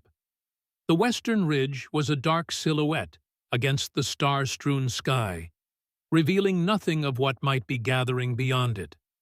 Midnight came and went, with no sign of attack. Some of the soldiers began to grow restless, wondering if the young Apache messenger had led them astray. But Levi and Apache remained vigilant, their experience with frontier warfare teaching them that patience was often the difference between life and death. It was Apache who noticed the first sign, a brief flash of movement along the ridgeline, so quick it might have been dismissed as imagination. They're here, she whispered, her hand finding Levi's arm in the darkness. Moving into position. Levi signaled to the nearest soldier, who relayed the warning to the other defensive positions. Throughout the settlement, men tensed weapons at the ready, waiting for the attack they now knew was imminent. The first arrow came without warning, whistling through the night air to embed itself in a wooden post mere inches from Levi's head. Then another and another, a deadly rain falling on the western perimeter of the settlement. Hold your fire, Levi ordered the soldiers nearby. They're trying to draw us out. Reveal our positions. The arrow barrage continued for several minutes, but the defenders maintained their discipline, remaining hidden as Crawford had instructed. When the arrows stopped, an unnatural silence fell over the landscape. They're coming, Apache whispered, her keen eyes detecting movement where others saw only darkness. Shadowy figures emerged from the tree line below the ridge, moving with the silent efficiency that made Apache warriors so feared on the frontier. They approached in a loose formation, using every available bit of cover, rocks, scrub brush, the uneven terrain itself. Wait for Crawford's signal, Levi reminded the increasingly tense soldiers. Let them get closer. The attacking force had closed half the distance to the settlement when a shot rang out, not from the defenders, but from the ridge itself. A warrior fell, clutching his leg. Another shot, and another warrior dropped. Confusion rippled through the Apache ranks. They had expected resistance from the settlement, not from the high ground behind them. More shots followed, precise and deliberate, targeting legs and arms rather than center mass. Mitchell's men in the mine entrance, Levi realized. They're firing from behind. Caught in a potential crossfire, the Apache warriors hesitated, some seeking cover, others looking to their leaders for direction. In that moment of uncertainty, a single figure emerged from their ranks, taller than the rest, wearing a distinctive headdress that marked him as a war chief. Maska, Aponi breathed, recognition and dread mingling in her voice. The Apache leader raised his arm, signaling to his warriors, but instead of ordering an advance or retreat, he pointed directly at the building where Levi and Aponi were positioned. "He knows we're here," Levi said grimly. "Somehow he knows." As if in confirmation, Maska cupped his hands around his mouth and called out in the night, "Daughter of Nahele, face me now, or watch these white eyes die for your cowardice." Aponi stiffened beside Levi, her knuckles white where she gripped her bow. "He's calling me out," she translated unnecessarily, "making this personal." "It's a trap," Levi warned. "He wants to draw you into the open." Before Aponi could respond, movement from the opposite direction caught their attention. A small group of riders was approaching from the east, soldiers, judging by their uniforms, led by a figure Levi recognized even in the dim light. "Whitaker," he growled. "Right on cue." The colonel and his men rode boldly into the space between the settlement and the Apache force, as if oblivious to the danger. Whitaker raised his hand in greeting toward Maska, clearly expecting to be recognized as an ally. What happened next occurred so quickly that later accounts would differ on the exact sequence. Maska raised his rifle not toward the settlement, but toward Whitaker. The colonel's expression shifted from confidence to alarm. A shot rang out, and Whitaker tumbled from his saddle. Chaos erupted. Whitaker's men opened fire on the Apache. Maska's warriors returned fire while beginning a fighting retreat toward the ridge. And from the settlement, Crawford finally gave the order to engage his men, directing their fire primarily over the heads of the combatants, seeking to contain rather than annihilate. "This is our chance," Levi said, turning to Aponi. "If we can reach Maska while he's distracted, maybe convince him to withdraw." But Aponi was already moving, slipping out a side entrance of the building with the silent grace that was her birthright. Levi cursed under his breath and followed, staying low, as bullets and arrows cut through the night air around them. They skirted the main conflict, using the darkness and confusion to approach Maska's position from the flank. The Apache leader had taken cover behind a large boulder, directing his warriors' retreat, while occasionally firing toward Whitaker's scattered men. "Uncle!" Aponi called out in the Apache tongue, stepping into view with her hands raised empty of weapons. Maska whirled, rifle raised, then froze as he recognized his niece. "You!" he snarled. "Traitor to your blood! The only traitor here is the one who would sacrifice his people for gold and power." Aponi replied, her voice carrying clearly, despite the gunfire still echoing around them. Maska's face contorted with rage. "You speak of sacrifice. Your father sacrificed our honor, our future for peace with those who only understand strength." He spat on the ground. "And now you follow his weakness, standing with the white eyes against your own kind." "I stand against needless death," Aponi countered. "The settlement is prepared for your attack. Crawford has more men positioned throughout the area. You cannot win this fight, uncle." "Victory is not always measured in blood," Maska replied, a cold smile spreading across his features. "Sometimes it is measured in the message sent." With that cryptic statement, he raised his rifle again, not toward Aponi, but toward a point behind her.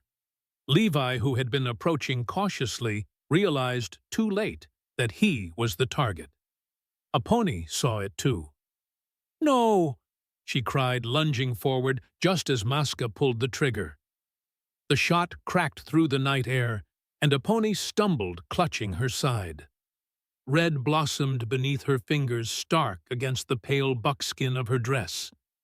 Levi's world narrowed to a single point, Apache falling wounded by her own blood. Rage and fear propelled him forward, his rifle forgotten, as he tackled Maska with the full force of his body. They went down hard, the older man's weapon flying from his grasp. What followed was a brutal, desperate struggle. Maska might have been older, but he was powerful with the wiry strength of a lifetime warrior. His hands found Levi's throat, squeezing with murderous intent. Spots danced before Levi's vision as his lungs screamed for air. With the last of his strength, he drove his knee upward, catching Maska in the stomach. The Apache leader's grip loosened just enough for Levi to break free, gasping for breath. They circled each other in the dirt, each searching for an opening.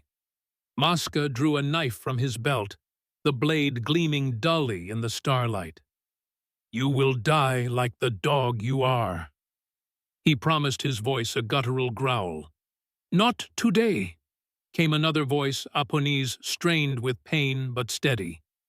She stood a few feet away, Maska's fallen rifle in her hands, aimed squarely at her uncle's chest.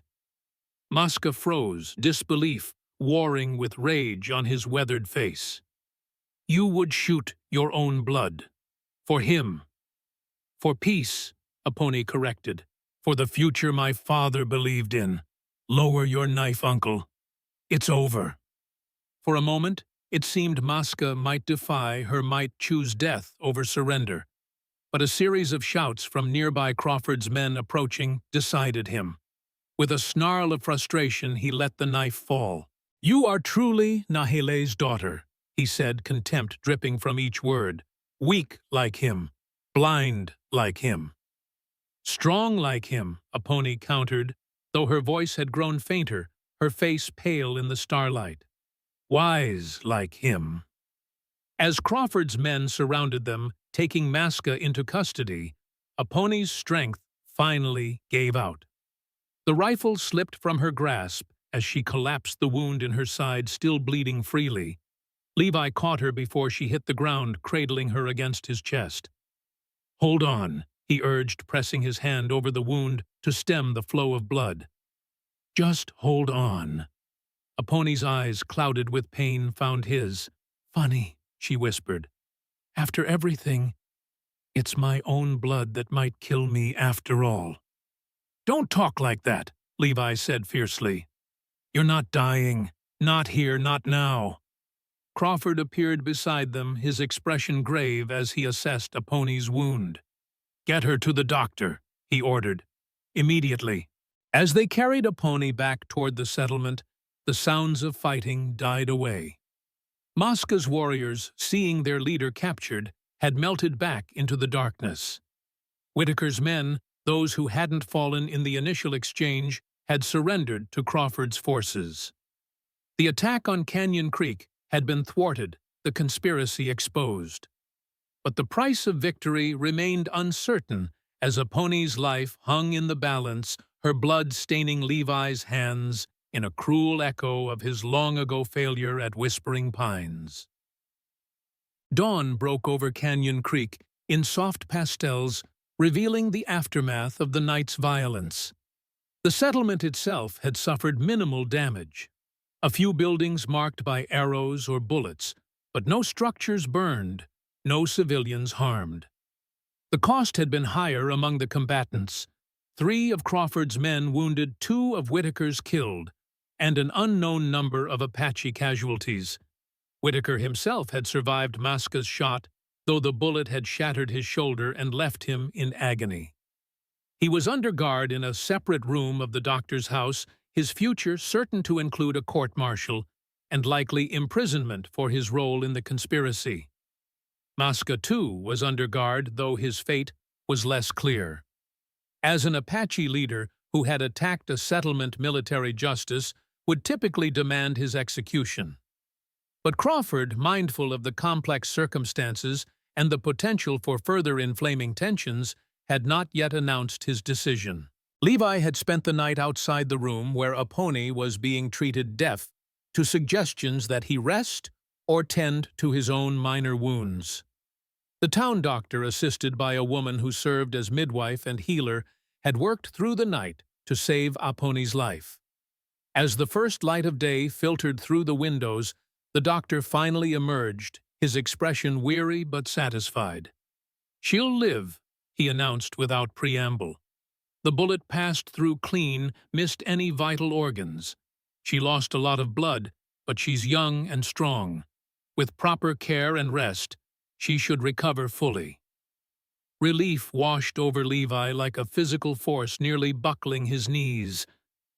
"Can I see her?" The doctor hesitated, then nodded. "Briefly, she needs rest more than anything now." Inside the small room, Apache lay still and pale against white sheets, her breathing shallow but steady. Bandages wrapped her midsection, a small spot of red, showing where the bullet had torn through her side. Levi approached quietly, not wanting to disturb her rest. But as he reached her bedside, her eyes fluttered open, focusing on him with effort. "You look terrible," she whispered, the ghost of a smile touching her lips. Levi couldn't help but smile in return, the tension of the night finally breaking. "You're one to talk," he replied softly. "Maska?" she asked, concern flickering in her eyes. "Captured, unharmed." Levi hesitated, then added, "Crawford hasn't decided what to do with him yet." Apache nodded slightly, accepting this. "And the attack?" "Stopped before it really began. A few wounded on both sides, but the settlement is safe." He took her hand gently. "You helped prevent a massacre, Apache. Your father would be proud." At the mention of Nahele, a shadow passed over her face. "I wonder," she said softly. "He wanted peace, yes, but at what cost my uncle's life? The future of our people. Your father understood something Maska never did," Levi said. "That the future of your people depends on finding a way to live alongside the white settlers, not in endless war with them." "Perhaps," Apache conceded. "But that way is harder to find with each passing year, each broken promise, each new grave." The truth of her words hung between them, impossible to deny. The path to peace was indeed strewn with obstacles, broken treaties, cultural misunderstandings, the greed of men like Whitaker, who saw the land and its original inhabitants as resources to be exploited. Before Levi could respond, the door opened to admit Crawford, his uniform crisp despite the night's events. He approached Apache's bedside with respectful formality. "Miss Apache," he greeted her. "It's good to see you awake. The doctor says you're expected to make a full recovery." "Thanks to his skill," Apache acknowledged. "And to your quick action last night." Crawford inclined his head in acceptance of the compliment. "I've come to inform you both that Colonel Whitaker has confessed to his role in the conspiracy. Under the influence of morphine for his wound, I admit but a confession nonetheless." "And Maska?" Apache asked, tension evident in her voice despite her weakness. Crawford's expression grew more measured. "That is a more complicated matter. By military law, he should face execution for his attack on a civilian settlement." Apache's hand tightened around Levi's fear for her uncle, visible despite their strained relationship. "However," Crawford continued, "given the circumstances, Whitaker's manipulation, the broken treaty, the history between our peoples, I believe justice might be better served by an alternative approach." "What kind of alternative?" Levi asked. "Exile," Crawford replied. "Maska would be required to leave this territory, never to return. He and any warriors who choose to follow him would be escorted to the southern territories, where they could join the Apache bands there. It was a surprisingly lenient proposal, especially coming from an army officer. Apache studied Crawford with new interest. Why would you offer such terms? Because executing Maska would only create a martyr and fuel more hatred, Crawford answered honestly, and because your father worked too hard for peace to have it destroyed by more bloodshed now. Apache was silent for a moment, considering. It is a fair offer, she finally said, more than fair by the standards of your military justice, but will Maska accept exile? That, Crawford said, is where you might help if you're willing. He might listen to his brother's daughter, even now. The request was significant, asking Apache to convince the uncle who had just shot her to accept terms that would save his life, but strip him of his power and homeland. She closed her eyes briefly, weariness evident in every line of her face. I will try, she finally said, when I am stronger. Crawford nodded, satisfied. Rest now. There will be time for such discussions later. He turned to leave, then paused at the door. One more thing. The territorial governor has asked me to convey his personal gratitude for your role in preventing what could have been a devastating conflict. He has suggested that your knowledge and unique perspective might be valuable in future treaty negotiations. With that intriguing statement hanging in the air, Crawford departed, leaving Levi and Apache to absorb its implications. Treaty negotiations, Levi echoed, surprised. That's unprecedented. And likely unwelcome among many in your government, Apache observed, though a spark of interest had kindled in her eyes. But perhaps, it is a beginning. The possibility hung between them, fragile, tentative, but real. A small step toward the future, Nahele had envisioned where Apache and white settler might find common ground. You should rest, Levi said, seeing the exhaustion pulling at her features despite the conversation's importance. Apache nodded, her eyelids already growing heavy, but as Levi made to withdraw her hand, caught his once more. Stay, she murmured, just until I sleep. The simple request touched something deep in Levi's heart. After everything, his confession, her wound, the night's violence, she still wanted him near. It wasn't forgiveness, not yet. But it was something. A beginning, perhaps, like the tentative peace taking shape around them. I'll stay, he promised, settling into the chair beside her bed. For as long as you need. 1 year later, Black Eagle Peak stood majestic against the clear blue sky, its slopes green with spring growth. At its base, a small community was taking shape, not quite a settlement, not quite an Apache village, but something new, something that had no name yet in either language. Log cabins stood alongside traditional Apache shelters. Children, some white, some Apache, some mixed blood, played together in the central clearing. Women worked side by side at cooking fires and garden plots, while men returned from hunting or construction with the day's bounty. Near the base of the mountain, a small clinic had been established in a cabin built specifically for that purpose. Inside, Apache tended to a young white boy with a broken arm, setting the bone with gentle efficiency before applying a poultice of herbs that would speed healing and prevent infection. The boy's mother watched with a mixture of fascination and gratitude. He should keep the splint on for at least 4 weeks, Apache instructed as she finished the bandaging, and come back to me if the swelling increases or he develops a fever. Thank you, Miss Apache, the woman said, helping her son down from the examination table. We're blessed to have your skills here. After they had gone, Apache stepped outside to enjoy the spring sunshine. Her side still ached occasionally where Maska's bullet had torn through, especially when rain was coming.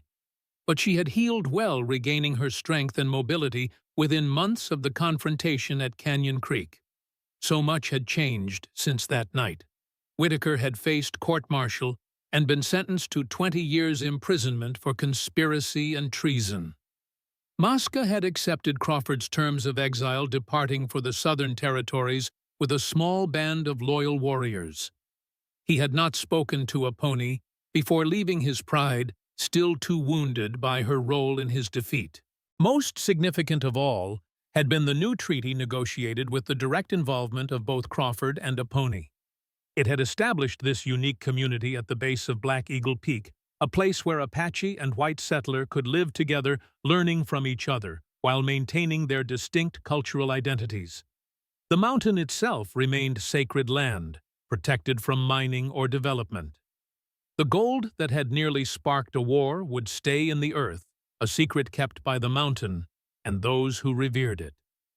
Apache's gaze traveled across the clearing to where Levi was helping a group of men raise the frame for a new cabin. In the years since Canyon Creek, he had become an integral part of the community, respected by both Apache and white for his fairness and skill. His relationship with Apache had evolved slowly, cautiously, healing alongside her physical wound. The path to forgiveness had not been easy. The shadow of whispering pines still fell between them, sometimes a reminder of all that had been lost. But day by day, moment by moment, they had built something new atop that painful foundation, a connection forged in shared purpose and mutual respect. As if sensing her gaze, Levi looked up from his work, offering a warm smile when he saw her watching. He said something to the other men, then made his way across the clearing to join her. "How's Billy's arm?"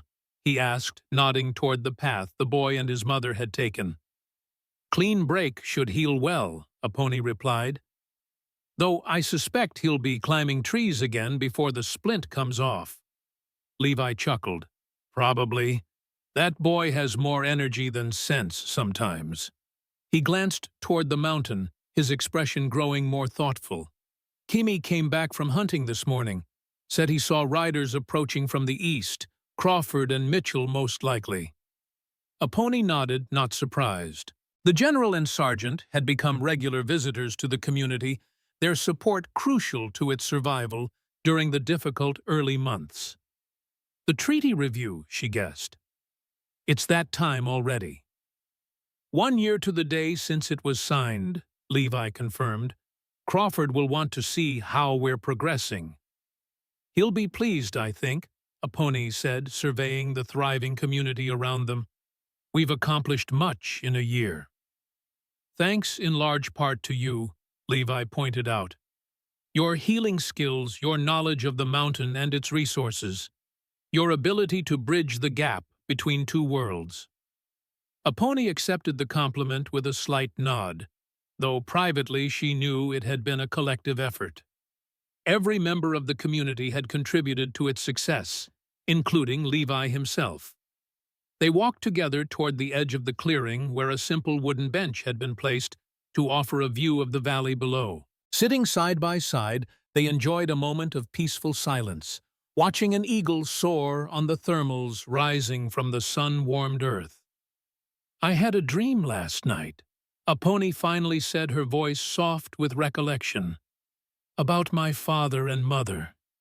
They were standing together on the mountain watching over us." Levi took her hand gently. "A good dream." "Yes," she said, the memory bringing a smile to her lips. They seemed at peace, as if the circle had finally closed, just as Keme said it would. "And a new one begun," Levi added, echoing the rest of Keme's wisdom from so long ago. Apache turned to face him fully, her dark eyes reflecting the sunlight. "A year ago, I would not have believed this possible. After learning your role at Whispering Pines after nearly dying by my uncle's hand, I thought the wounds too deep, the histories too painful." "They were deep," Levi acknowledged. "They still are, but perhaps that's the point. The deepest wounds, when they finally heal, leave the strongest scars, not to remind us of the pain, but to show us what we've survived." The wisdom of his words settled over them like a blessing. In the distance, they could see riders approaching Crawford and Mitchell, indeed coming to evaluate the progress of this unprecedented experiment in coexistence. But for this moment in the shadow of the sacred mountain, with the community thriving around them, Apache and Levi were content to simply be together, two people from different worlds who had found common ground in the most unlikely of places. The path ahead would not be easy. There would be challenges, setbacks, moments when the old wounds threatened to reopen. But they would face them together, guided by the vision Nahele had died, protecting a future where difference need not mean division, where peace was not just the absence of war, but the presence of justice. A promised land, not handed down from above, but built day by day through the courage, sacrifice, and hope of those who dared to imagine it. As if reading her thoughts, Levi squeezed her hand gently. "We're just beginning," he said softly. Apache nodded, her gaze rising to Black Eagle Peak, ancient and enduring against the endless sky. "Yes," she agreed. "We're just beginning."